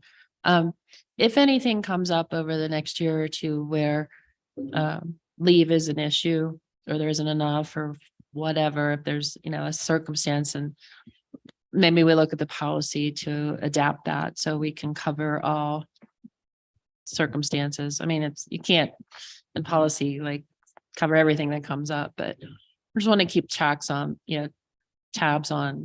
if what we have is sufficient. Director Ramirez. Do we have a response? You know, there was a question in regards to, is the district still responsible if an employee chooses to opt into that? Are we matching? We are not. Okay. Yeah. Then no questions. I guess I would just, mention again that we hope that, like, for especially new staff coming in that don't qualify for our, what we currently use, that we make an effort, a concerted effort to notify them of this other option. Director Tyler. I just had the same question as Director Ramirez, so no, thank you. Nothing further. Thank you. Call to vote. Director Stepp. Aye. Director Ramirez. Aye. Director Bloomberg. Aye. Director Tyler. Aye. Director Torres. Aye. Motion passes. Directors, you've just approved a resolution opting out of the Paid Family Medical Leave Insurance Acts program. The next business in order is action on a resolution to provide additional taxpayer savings. And Chief Markham prepared the staff memo and resolution on this. Is there a motion? I move that the board approve the resolution to provide additional taxpayer savings as presented. I'll second. Now time for board discussion. Each board member will have 1 minute to share comment. We will begin with Director Tyler. I think it's a good idea to save $150,000. Director Torres. Thank you. Director Stepp. Yeah, never mind. Director Ramirez. Thank you. Thank you very much for your diligence on that, for bringing it up. Call to vote. Director Stepp. Aye. Director Ramirez. Aye. Director Kuhlenberg. Aye. Director Tyler. Aye. Director Torres. Aye. Motion passes. Thank you. Thanks, Nathan. The next business in order is action on proposed policy IHBK, and Chief Hart at the staff memo on this one. Is there a motion? I move that the board approve proposed policy IHBK as presented on second of 3 readings. I second. We'll now move into discussion. We'll begin with Director Stepp.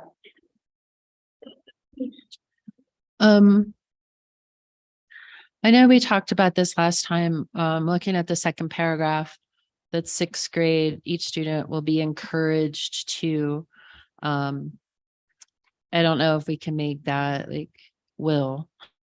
But it used to be called College in Colorado, and now it's called My Colorado Journey, and it might be something different in 2 years. So I don't know if we can just like make that more generic, like the online college planning and preparation resource provided by the state, or, you know, it's just something, so we don't have to keep changing it every time it changes. That's great feedback. Thank you. Oh, and the other, where it says securing financial aid. I mean, that could look at, you know, the broad umbrella of the aid that's available, but I don't know if we want to specifically call out like scholarships or, you know, Pell Grants, you know, grants and scholarships. And so it's kind of like the whole, how do you pay for college? I don't know.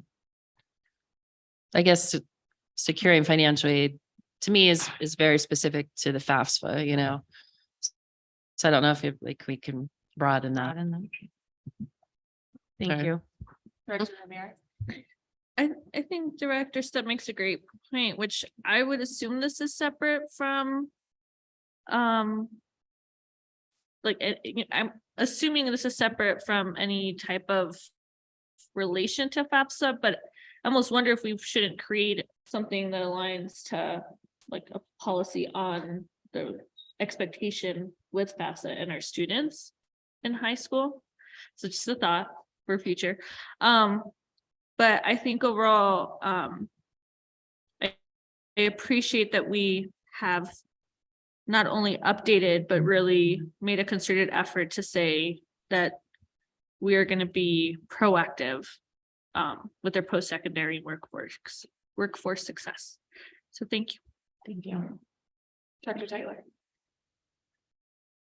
The only question I had where it says, like it says, beginning on December 31st and in sixth grade, is this something that is starting next year, starting this year?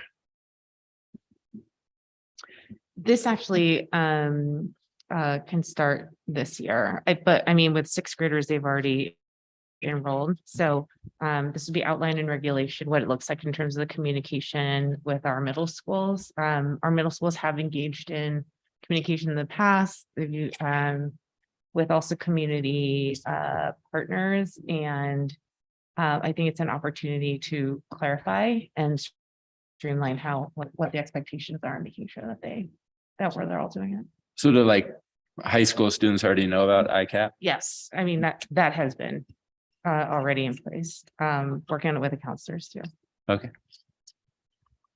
Dr. Tyler? You covered a lot of my questions. I'm good. Thank you. I have no further questions. Thank you.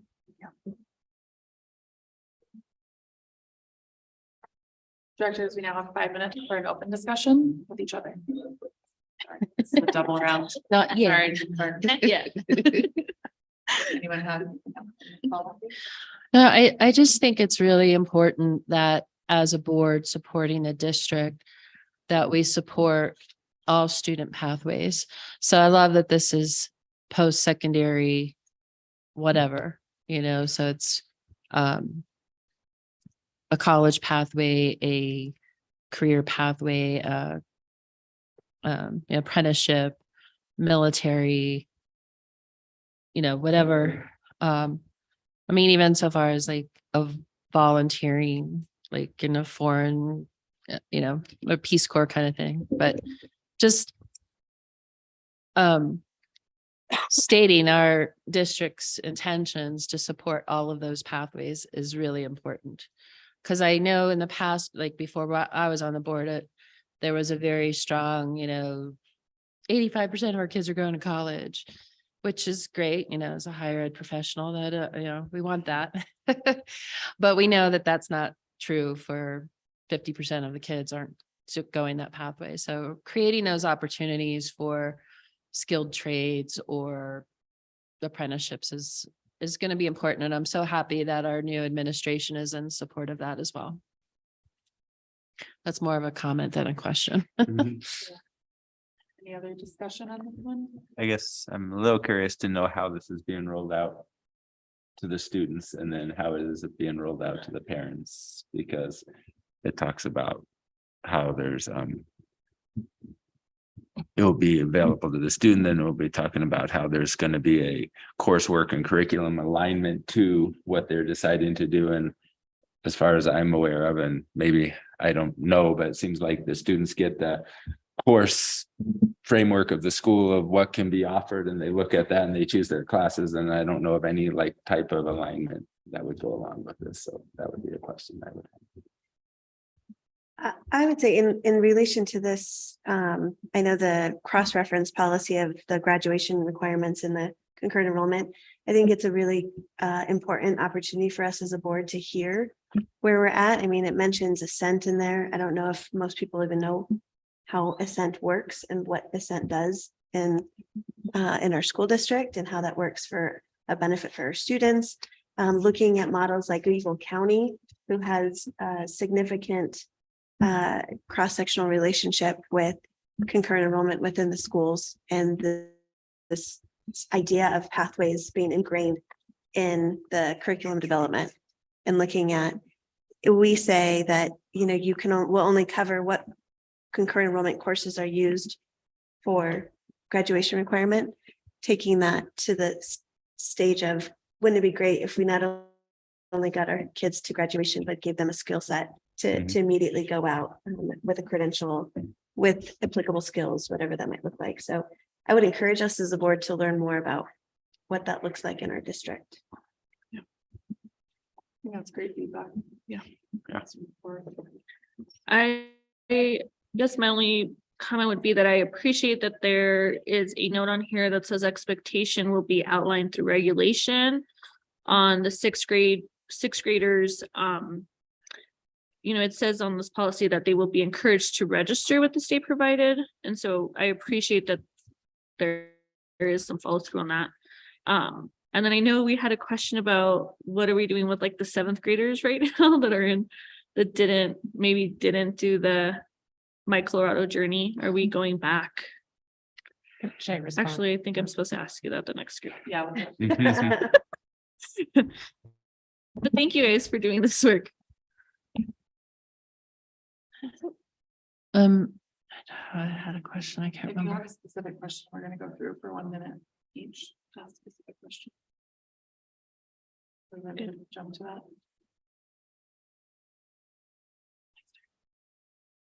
Director Step. I think in the 8th grade paragraph and the third line down, I think we're missing a word there. So it says mailing notice post-secondary educational opportunities and higher admission guidelines.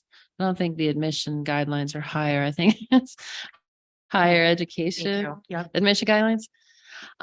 But I think my question is, so beginning in 9th grade, district personnel will assist students. And I don't know if this is the place to do it, but like who is that personnel, right? Is it the counselor? Is it the crew teacher? Is it the college and career teacher? Because is that a minute already? Anyway, I think it would be helpful to, and because every high school is different and it could be different people, but I could respond. I can respond to that yeah. with that, if that's a question. Yeah. Yeah, so just a couple of things. The high school counselors do work with each of the students to identify what their career goals are, what they're interested in, to help them identify courses for that. I know that there's a lot of work with their concurrent enrollment advisors as well, who work with the students to say, I think these are courses that might be of interest to you as well. This was also a response to our students engaged in ICAP, which is not a program, but it is making sure the students have their individual career and academic plans. So it has been ongoing with our high school counselors. You may or may not already know, we have a monthly DISCO meeting, which is district counselors and district school principals and counselors and me and our district staff, who do meet specifically to discuss these issues around for our high schools. So with the district personnel, there is collaboration with the counselors themselves, where, for example, students might be taking interest surveys, whether it's in crew or other times of the day, but there is partnership around that and communication with that. Can I ask an exception question, please? No? Okay, never mind. You can follow up with. Okay, I'll follow up with that. This is on the second of 3 reads, right? Yes, we've got one more read of this before the final policy. Director Ramirez. Oh, did we? Should I answer that? So the reason why, in terms of will be encouraged, we actually thought about what if we get students who come to us since after 6th grade enroll or in 7th grade, there's something there. And so wanting to make sure in our enrollment, whether it's papers or processes that's included, and it's not excluding 7th graders, for example. And really thinking through what does that registration look like if it's online registration versus paper. I do think that the as we often see, the regulation piece and the actual procedure is where we want to make sure we catch and are not forgetting about students and where they're registering. I'm sorry, Chief Park, was that a yes? We talked to 7th graders? Or yes, you guys and that would be okay. outlined in regulation, like if they don't happen to come to us in 6th grade, for example, or they come from a different district, we want to include if they, 7th, 8th, like that would be there too, and not just for 6th grade enrollment. Awesome. And I think my biggest concern was 7th grader, because I don't know that this was ever implemented. I mean, to be honest, I don't know if even my 7th grader now has ever done this. So my question was more of like, if we're doing this moving forward, are we considering the fact that 7th grade is right in between of both of these two amazing things? Yeah. And also making sure we include them in the process moving forward. That was the only thing. So, yeah. Thank you. Director Tyler? I just have a question at the end of the 9th grade paragraph, where it says each student's ICAP will be designed to assist the student and the student's parent/guardian with the following. Is it really helping the parent guardian, or is it like assisting the student, and by assisting the student, that's helping the parent? But by the wording in there, like it's helping the parent, like how is the parent learning about setting performance expectations or applying to secondary educational institutions? And so is there like a separate parent guardian component to this, or is it thought that just by helping the student, you're going to be helping the parents? This includes both. So one is having access to a platform like Naviance, which I think is also accessible by parents to see together with their child what their ICAP plans are, their survey information is. And so that's one of the most recent discussions we've had with our DISCO, where the information will be stored. I do think it's good feedback to clarify here, what is the purpose and how do we approach this in terms of informing versus assisting here. So I'll take. And what did you say was the name of that platform for helping? Naviance. It's where information about the students ICAP would be stored. Naviance? Naviance. Mhm. Thank you. And how do they access that? Or how would we see Naviance to see what that looks like?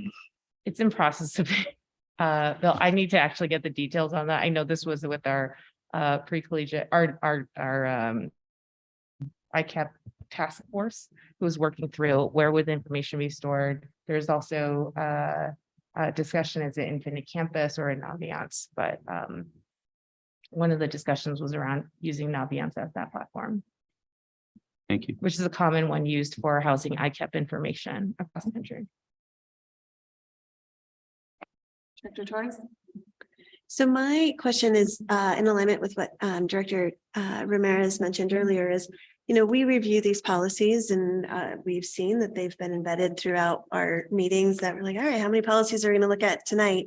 And a part of that responsibility is to also ensure that the policies are that accountability factor in our district. And I don't know, and this is a question that you may not be able to answer, but maybe for us to really ruminate on is how do we embed the policies that we're approving into the accountability factor, like we see test scores, we see, performance factors of the schools, and we're then reflecting, did we meet our objectives? Did we meet our goals? Well, if this is a policy and it says it's important to support students in planning for post-secondary and workforce opportunities throughout their education, I can't recall a time that we've looked at something like this at various points in their education to say that we're doing this. So maybe they'll be thinking about how we can. Like a progress report or like a check-in. Yeah. Yep. Yeah. And that might, I know you mentioned Ascent and TREP, and that was actually on our last two DISCO agendas, and learning and understanding more about it, submitting the names and number of students who might be eligible and interested. But I think we can embed sort of a progress update at regular intervals.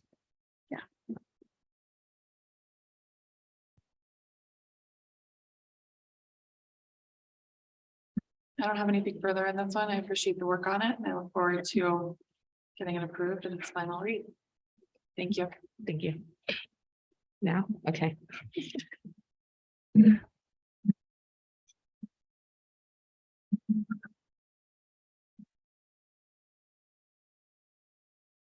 Chief. This indicates a vote, but I don't think we're taking a vote. What was that? Do we need a vote on this one?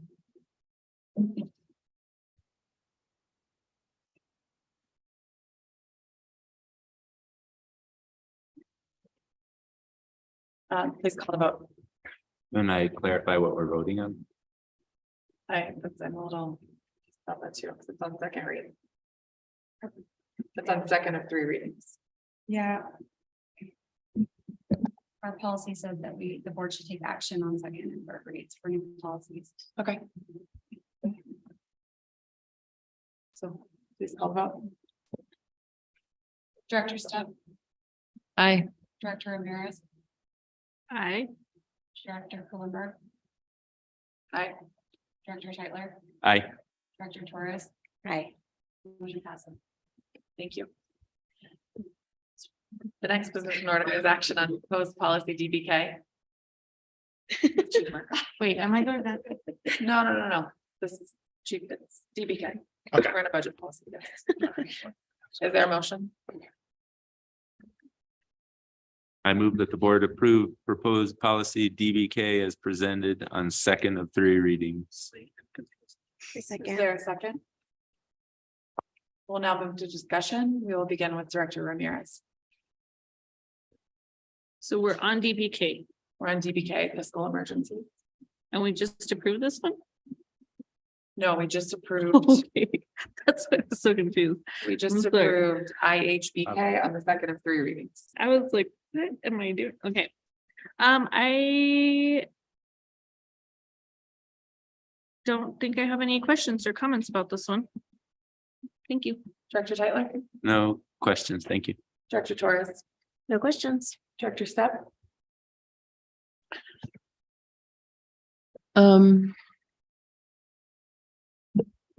So in the second paragraph where it says the board may implement a reduction in salaries for all employees of the school district. I don't know if we need to or say anything about working with like IBB or, I mean, this is an emergency case, but I can't imagine that the board would just say, we're reducing everybody's salaries because the salaries are such an important part of IBB, you know, and so I don't know if that's what the question is. Do we need to add anything into the policy about working in collaboration with the CFO and the IBB to determine how that happens or? Can I respond? yes. I think our district practice is to do that. So whether you want to codify practice in the policy, again, you're pointing out this is a mid-year severe emergency that couldn't be covered with reserves. You know, the last COVID related quote emergency was, you know, the most severe the previous CFO had seen in her 25 years, and we wouldn't have had to do that. So I just don't want to overthink something that I think is, to your point, an emergency power.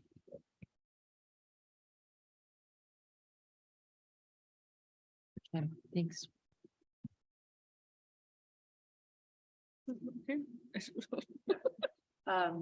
I had the same question when I was reading through it and kind of the same thought process and when thinking of an emergency situation.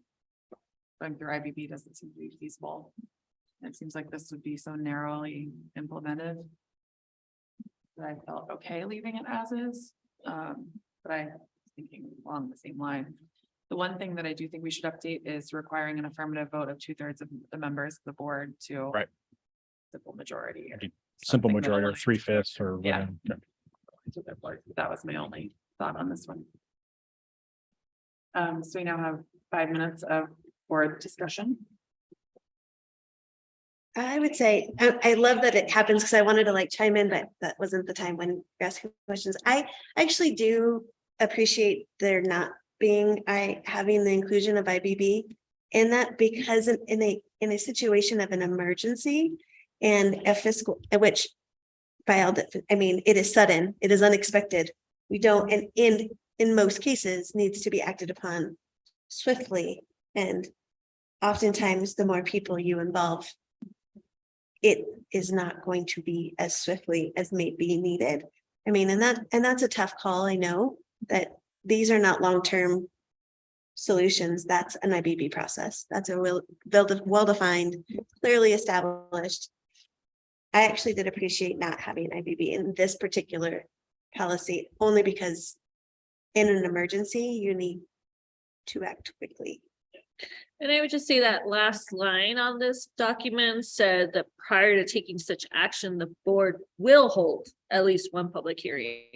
And so I do feel like that gives us an opportunity to hear from the public, to hear from IBB, to hear from whoever needs to vocalize that. And so, you know, I appreciate that regardless of that we are stating again, this is a severe fiscal emergency, that we would still make the concerted effort to hold at least one public hearing. So. And I think that one way too that, that we could soften it is we could change it to on the advice in the first sentence of the second paragraph. If a fiscal emergency is declared by the Board of Education on the advice of the superintendent or his designee, which I would assume would be CFO, the board may implement a reduction. So that would then limit future boards from being able to make reductions on their own. They would have to base it on the advice of the superintendent and the CFO. If the concern is runaway board, right? Yeah. That would limit this policy in that way. I think our board would only do something like that upon very sound advice from the superintendent and from our CFO. But I hear the concern. Maybe that's a way to split the baby. But I see I hear your concern, but it says like in it that it would have to, the anticipated revenues would have to exceed the funds available. And so like, even if it's like a runaway board or something, like that's only happening if. Right. And if that is happening, then something needs to be done. And so I don't find that like it can just be abused by a board to say, oh, now we're gonna, I don't know. It's only in an emergent situation. Yes. Emergency situation. So. Any other discussion on this one? We have 1 more minute each to ask questions. Director Ramirez, do you have any further questions? No. Director Tyler? No, thank you. Director Torres? Nope. Director Stepp? I guess my question is, there's only 2 options in here, right? So there's salary reduction or alter the work year. Are those the only 2 options? So shortening the work year would also it'd be a mechanism to reduce salaries instead of being paid for the full school year. If you're paid for 90% of the school year, that's a reduction in your salary. The other 2 options be to reduce supplies, purchase services, and those make up 5% of our budget. Salaries and benefits are 90% of our budget. So if we had a huge hole that came up unexpectedly, the reality is you're going to have to do something around personnel. The other thing is, do we have reserves to get us through, to buy us time, which is ideally what reserves are for. That's the approach we took through COVID. So we said we're going to rely on our reserves to get us through, and we're not going to make any hasty decisions, and that benefit us. We didn't lay off a bunch of people and say, shoot, I wish we could hire them all back. So I think. So I don't know, if we should put something in here like after exhausting other using reserves or other options. And this is the last resort fiscal emergency, then we go to this other thing. And I don't even like alter the work year because that affects students and days of instruction. So I don't know. I think I need to work on this one a little bit more. Again, I view this as a tool in your tool belt. This isn't saying you have to do anything in a fiscal emergency. This is, to me, the worst of the worst of the worst of unexpected things has happened, where we're out of reserves. It's early enough in the year where it really affects the current year. I mean, I just think a lot of things would have to fall into place, and this gives you options at that point in time to do something corrective. I just don't know if that has to be stated in this particular policy, like as a last resort, and after using reserve funds, then we implement this policy. And again, I think as a last resort is up to whoever's on the board at the time. If this was 10 years from now and the board at that time really valued having 10% reserves and they wanted to do that first, I think that's a tool that, do you want to leave that open to them? Okay. I don't have anything further. Please call the vote. Director Step, Aye. Director Ramirez. Aye. Director Kuhlenberg. Aye. Director Tyler. Aye. Director Torres. Aye. Motion passes.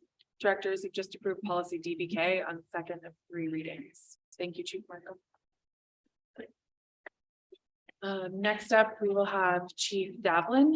The next business in order is discussion on proposed policies GDD, GBGH, GCBD, GDBG, GBGK, GBGI. We will move into discussion and we will begin with Director Tyler. So I did have a couple of questions on all of these GBs. First of all, I was asked by a teacher who was on IBB about the role that IBB plays in leave, and that it seems like that's sort of always been a IBB process. And so she was concerned of us making any kind of statement on this without getting IBB. And I looked back at the original policy and it didn't say anything about IBB, but what's your thought on the role IBB has played, and should we have their input before making these decisions? And I'm gonna look to Kelsey as well. We had a meeting yesterday with some of the current RFCEA leadership, the president, the vice president, secretary, with Dr. Rodriguez, with our legal support, with Director Kuhlenberg, and Director Ramirez there, just to kind of talk openly about the role of both RFCEA and IBB in policy updates. And just like kind of you fast track to, it kind of comes down to that regulation, which specifies that their role in policy should have to do with contracts and compensation, which are of course baked into that. That said, I think it's both the district's intention and the board's intention to really gather feedback from policies. And so we were able to kind of just get to the beginning stages of a protocol, which would help ensure that diverse voices were heard. Did I get that right? Okay. Okay. Well, I feel like if you've had that conversation, then It's good to ask. I'm good. You're on the right track. I had a couple other questions on the one that talked about staff legal leave. There was a strikeout that said from the state about mileage received. And I thought that was confusing, that maybe we should keep the strikeout part of that. Because without the strikeout there, it was confusing, I thought, to understand it. But the intention there is to not prevent people who serve grand jury services, which I think is a federal court. So any kind of legal leave of jury service would count, not just state service. But I was just talking about the part where it said receive their service from the like mileage. And so it was just the mileage compute. I just thought the reading of it was confusing where it talked about mileage received for their service and continued because it talked about their service and mileage before that. I don't know. I just was having a hard time understanding it when reading it without the strikeout. I see what you're saying. I wonder if we could just replace state with a more all-encompassing. Something, but yeah, I just thought the wording of it was confusing there. Kelsey, I'm looking at you. You got it. And then my last thing was about the what there was that part of the bank drops below 100 days that employee members can be asked to donate one more sick day. Have we thought, I know we had a little bit of a discussion about if we're saving money through not doing family, if that would be an option also to make up that extra day being asked for. In consulting with Nathan and kind of looking at the bank, I think 500 days is probably a more robust number. Decreasing it from 3 times the number of employees will result in fewer asks for replenishment from our staff. And 500 days will give us a healthy, at least 1 year. So if that number happens in the course of the year, we won't run out of leave. But So that strikeout part that said 3 times is going to change to 5 times at this point? It should change to, are you looking at the proposed one? Maybe not. But I did have also that strikeout part about not exceed 3 times, and I was sort of wondering why we wouldn't want it. A static number is easier to manage than a multiplier of membership. Okay. And then Nathan and I discussed earlier today, because we're rolling in emergency leave to what will now be called the emergency leave bank. The district has historically paid for emergency leave, and we wouldn't want the formerly sick leave bank members to feel burdened by that. And so I added a line that said, in the event that an additional donation is needed, the district will contribute an allotment of an additional 30 days of leave onto there. Okay. Thank you. So we would kick in to help support that. Director Torres? Yes, so first I thought there was so much clarity in some of these. I was like, wow, it was pretty confusing before and it was very clear on the corrections that were made.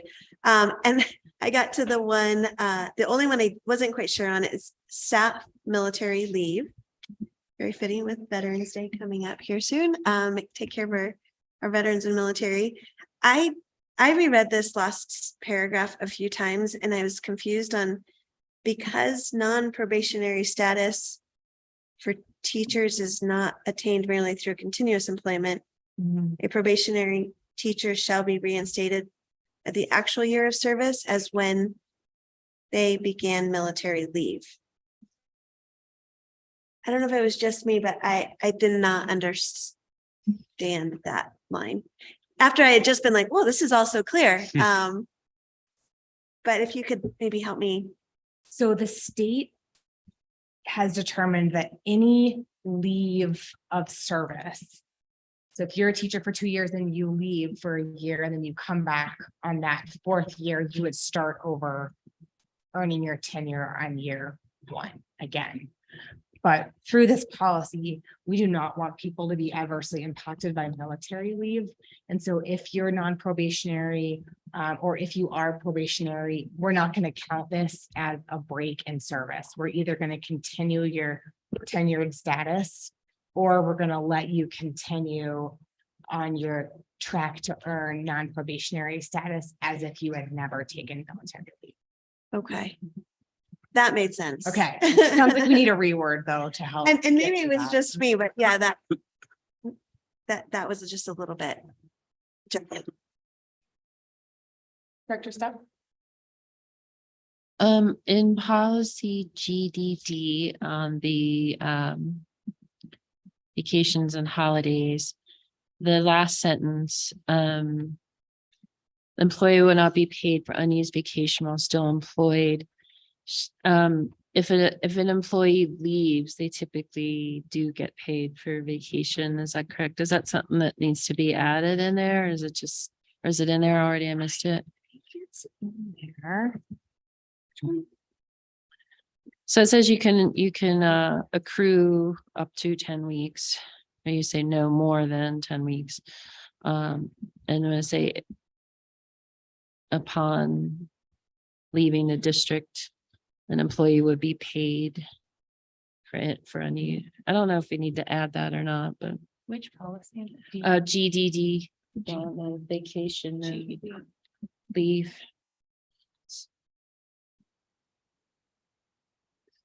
I think you're right. And Kelsey, I'm recalling a section that said something, maybe it was removed, but it said,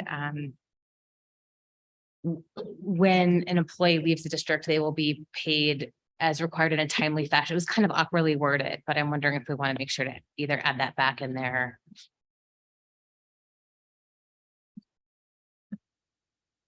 Yeah, I don't know if this is the policy where that belongs, but, and then if I understand, so vacation time is paid, but accrued sick leave is not correct, because that's not a taxable benefit, or? You have to meet certain requirements in order to have your sick leave paid out.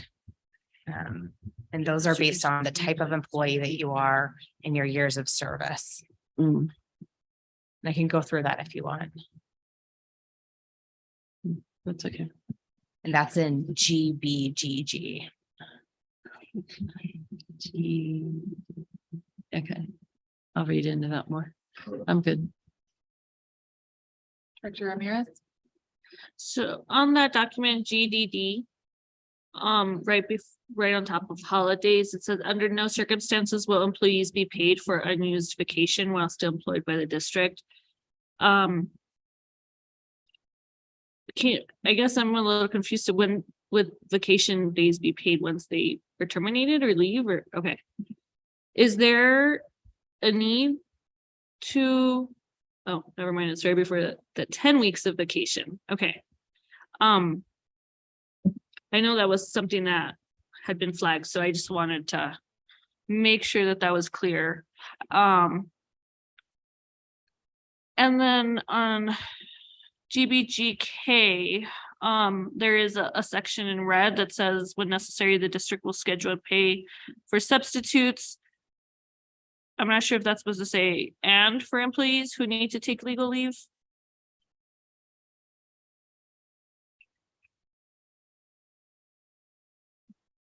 It's the Look at third. this last paragraph. I think, I don't know if you can see my highlights, is therefore the district will pay employees their regular wages for all days of jury service. Great. I'm just wondering if you're missing something, or if you need to take 4 employees out. On that top section, when necessary, the district will schedule and pay for substitutes. And then when necessary is marked off for me. And then it says for employees who need to take legal. I just don't know if that sentence runs clearly. They'll pay for substitutes who will fill in for Yeah. employees. who need to Oh, I take get the it leave. now. My brain was not capturing that. Okay, thank you. That was one that we. How about on behalf of? Well, What you just said to pay for. To pay for it. yeah, I to- yeah, I think it makes sense if that's not in there. You're not distracted by it. Uh-huh. okay. But yeah, that's good. I was like, So thank you for all your work on these policies. I know this was a lot of changes. We had talked about in GDD, the last bit, the GDD, no, GBGI, sorry, the military leave policy, and the last bit, so it didn't contradict with our other policy. And I think a cleaner way to say it, instead of adding that additional sentence, might just be to add a clause at the beginning that just says notwithstanding policy GDD in this instance. and lay it out. I think that might be a little clearer. It just seemed to be a lot. I like that. Like that. I don't have any other comments on these. Thank you. I think as we continue to receive feedback from other employees too, I am appreciative that you'll give this a second review. So we now have 5 minutes open discussion, and Chief Davlin, we have one more round of 1 minute. And I'll give you a little update, Director Tyler and everyone else. We did have Chief Davlin mentioned we had the call yesterday. So as a board, I think our role is final approval of policy. And I think as a board, we can say, you know, that we expect that our superintendent and the staff are soliciting feedback from the community in alignment with our policy on policies. And so the expectation is that feedback will be solicited and incorporated, and we're coming up with some protocol on how that will happen on their end. But as board members, it is our sole responsibility ultimately to approve policy, and in no way can we confer that power away to any other entity. It's statutory that it is the school board's role for that final approval, which doesn't mean that we don't want to seek and incorporate feedback, but it does mean that ultimately it is on the board to finally approve it, make those decisions. Are there any policies? Sorry, go ahead. I was just gonna say, I agree with that completely. I was just, I guess, getting to if we had that feedback from IBB. So thank you. Are there any policies that, I mean, we could go through these and amend them, make additions, strike out things that maybe are no longer needed, and then a whole new board comes in and then just reverses everything that we've done. That there's really no policy in which is long-standing in my understanding, right? Right. Okay, I did, you know, and obviously we've been going through so many that I was curious that if truly another board was like, we're gonna go through even more just to reverse, that's a possibility. They absolutely could. Yeah. And I do want to reiterate that one, you know, Katie did advocate that once that contact was made between the staff or the designee that it was working on the policy, that feedback would somehow be shown on our document. So that way we are aware as board members that it came from RFCEA or IBB. You know, however, that feedback came back. And then we also reiterated to our FCEA that, you know, if the team or if their recommendation was not accepted, that we always welcome them to email us or reach out to the board, however necessary, so that we got their feedback as well. So, you know, I do think that we made a concerted effort to say, like, there is a process now that we hope that you guys will utilize, but also, you know, we are always welcome to feedback. Like, this isn't a board that's gonna not read your emails. Yeah, I just wanted to ensure that it was clear that we were open for communication. The preference is that they first channel communication through whichever staff member is working on the policies. So in this case, Chief Davlin working on the policies, RFCA leadership would reach out directly to her. She would incorporate, like, accept, reject, you know, think about it, mull it over, figure out what makes sense to her. And part of what I asked is just that somehow it's indicated that if it was something that RFCA requested to put in, that we would know that so that we can, as board members, would understand where it was coming from. Like, they typically indicate staff suggestions right now. So if that was a suggestion made by teachers, we would know. And I'm not certain that the feedback that I got hadn't followed the correct channels, because the information I got was like before your board meeting today, and this was last week. And so I think they just became aware of it and thought that the board meeting was that same time. And so I think that might have been. I think we received the same communication.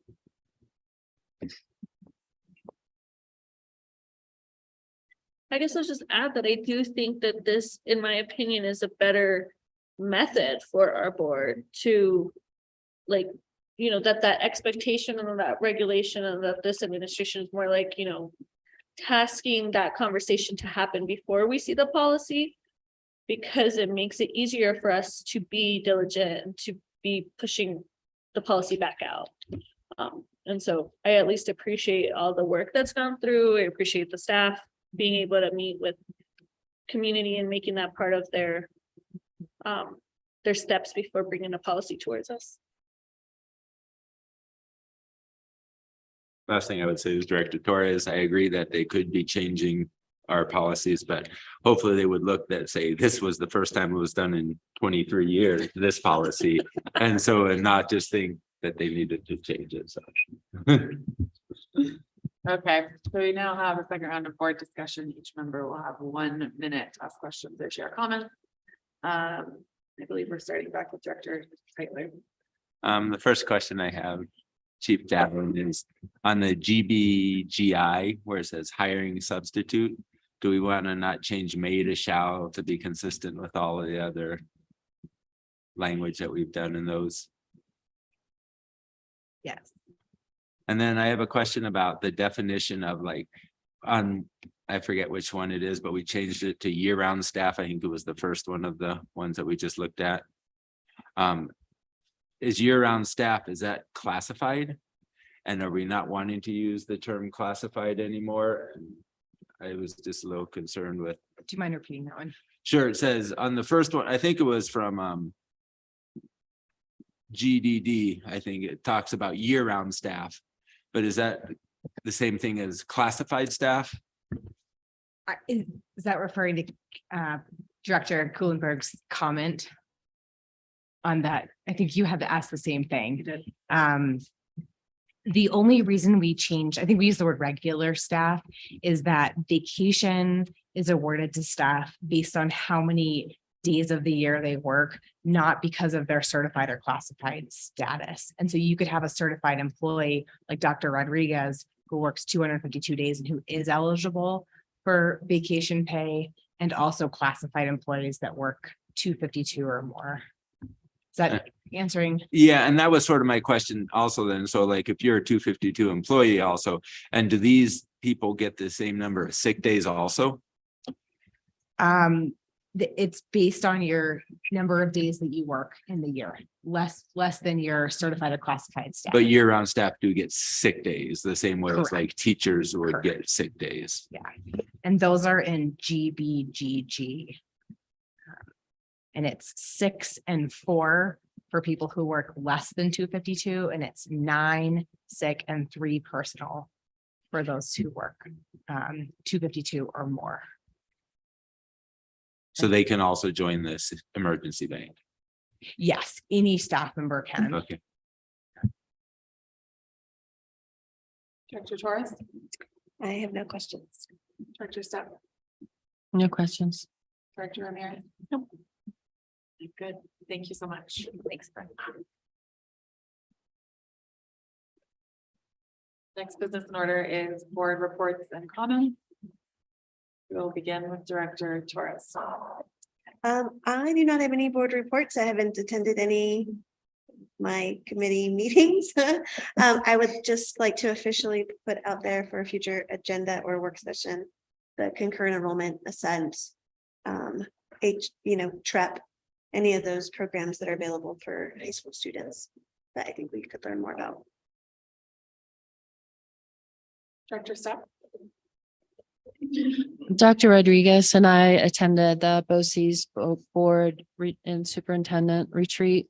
And so it was very, it was a long day, but it was good. It was held down at the RE16 boardroom in Parachute. And they have really nice boardroom chairs. High leather back. Anyway. So each of the staff of the BOCES kind of gave a presentation on their area that they work on. So it was informative, and the district has a team working on kind of a vision direction for our partnership with the BOCES. And mainly it's with Yampa High School, and they have, there's the alternative high school, which we also have Bridges. There's the effective needs program, and the teen parent program. And so there's a lot going on there, and it was kind of came to the conclusion that we'll use this year to look at everything and stay the course and not make any like major changes. But the team is looking into how it's all working, and is it working, and is it something that it's like our special ed program, is that something we could do better ourselves? I'm also, as you know, working with Ben Baumfach on the CTE pathways. So the two pathways that the district is working on is construction trades and computer science. And he's working to get them certified at the state level to be CTE certified, which makes you eligible to receive some state funding. And kind of working in partnership with Aspen School District as well. There's a teacher up there that's really excited about helping. She actually spoke at our last board meeting, and creating those pathways from what they're doing in each of the high schools into a secondary, post-secondary option. So those conversations are moving forward, and it's very exciting about all the partnerships that are aligning. The stars are aligning. Thank you. Director Ramirez. I guess I would like to start with the idea that we talked about earlier on the FAFSA policy. I know that one of my colleagues in Newark passed something very similar, and so I'm very interested in following up with her to see what that policy entails, and maybe having that follow-up conversation, because I do think if we are able to have a policy that states like pre-collegiate is great, but having a wider catch of high schoolers being able to apply for FAFSA and know that process, I think would be awesome. So I think that, and then I feel like this is maybe the only place to bring this up, but earlier tonight, having that conversation and the gentleman and the I think it really, like, I know that, and thank you, Madam Chair, for continuing pushing us to keep going, but I also feel like and I can only speak for myself, but it was very rattling. And so I do think like there has to be a expectation when you're in our room that there is like, a sense of respect, and also like norms that need to be stated or put up somewhere. Because like, it just wasn't incredibly, in my opinion, inappropriate. So I just wanted to make sure I said that, because I feel like if nowhere else, this should probably be the place where it's stated. Yeah. Dr. Tyler.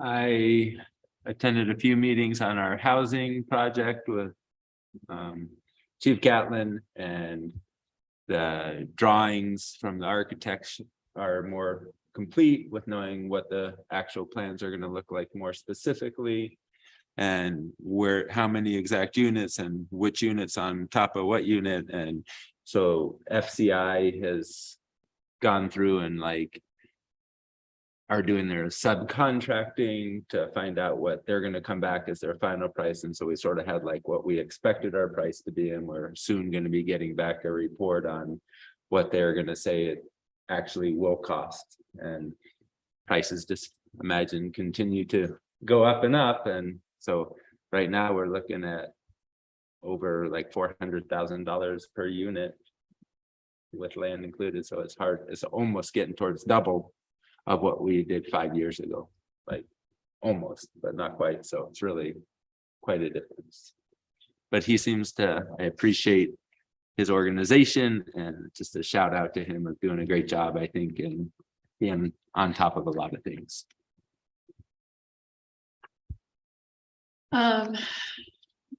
Director Ramirez and I leave tomorrow for the School Board Partners Conference. So looking forward to that. We served on the policy committee, but I don't have any other updates. I work on the IPB committee doesn't start until after Thanksgiving.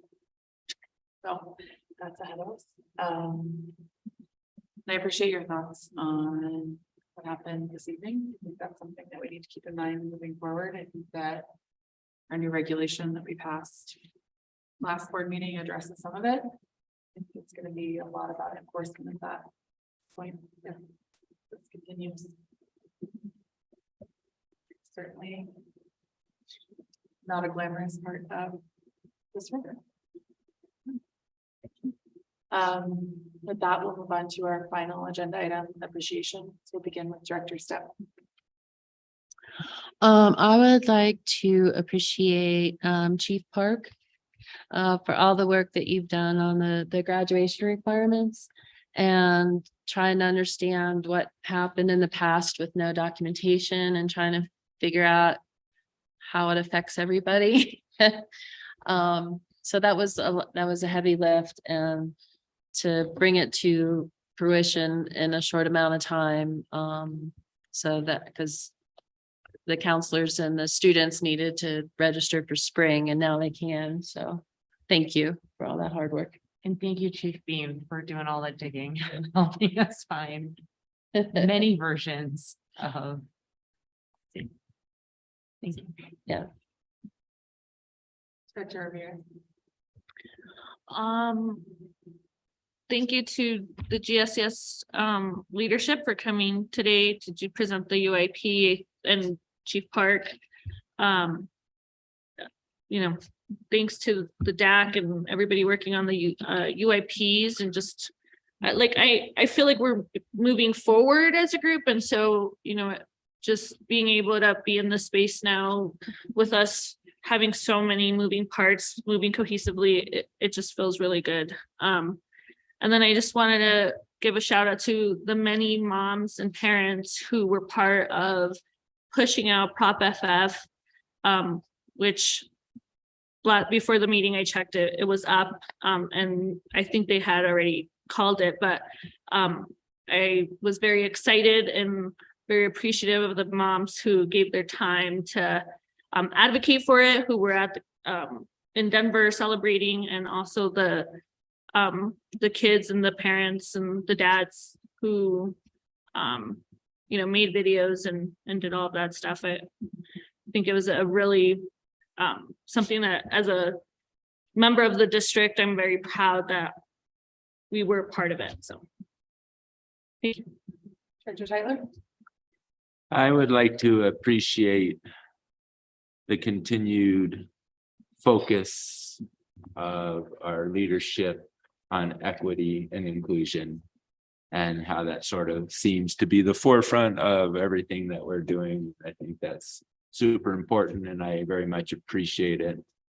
And I would also like to say thank you to Dr. Rodriguez from just what I am seeing in conversations and interactions. I hear a lot of, I'm out there to listen, I'm gathering information, and I think that's just very important as he's starting off his tenure, that he is in a gathering mode and not coming in fire blazing. And I think that's very important for the long-term stability and progress of our district. I would like to appreciate Chris Becker Mhm. for all that he does and all that he did. Thank you. Agreed. I have a couple. I'd like to appreciate Chief Park for all of the work that she's done, not just on policy updates, but we could see tonight the work that she's done with Jess, principal at GSES, and her team. So really just jumping into this role and taking it all on, it seems like you are hitting your stride and doing it all. And please know that we see you and we appreciate that. It's not easy coming into any new role, but you're clearly more than willing to take on so much and doing it very well. So thank you. And also thank you to Cruz and Urania for the tech support and setup for these meetings. That's constantly changing and you're having to roll with it. So thank you. All right, if there's no further business and no objection, the meeting will be adjourned at 8:43 p.m.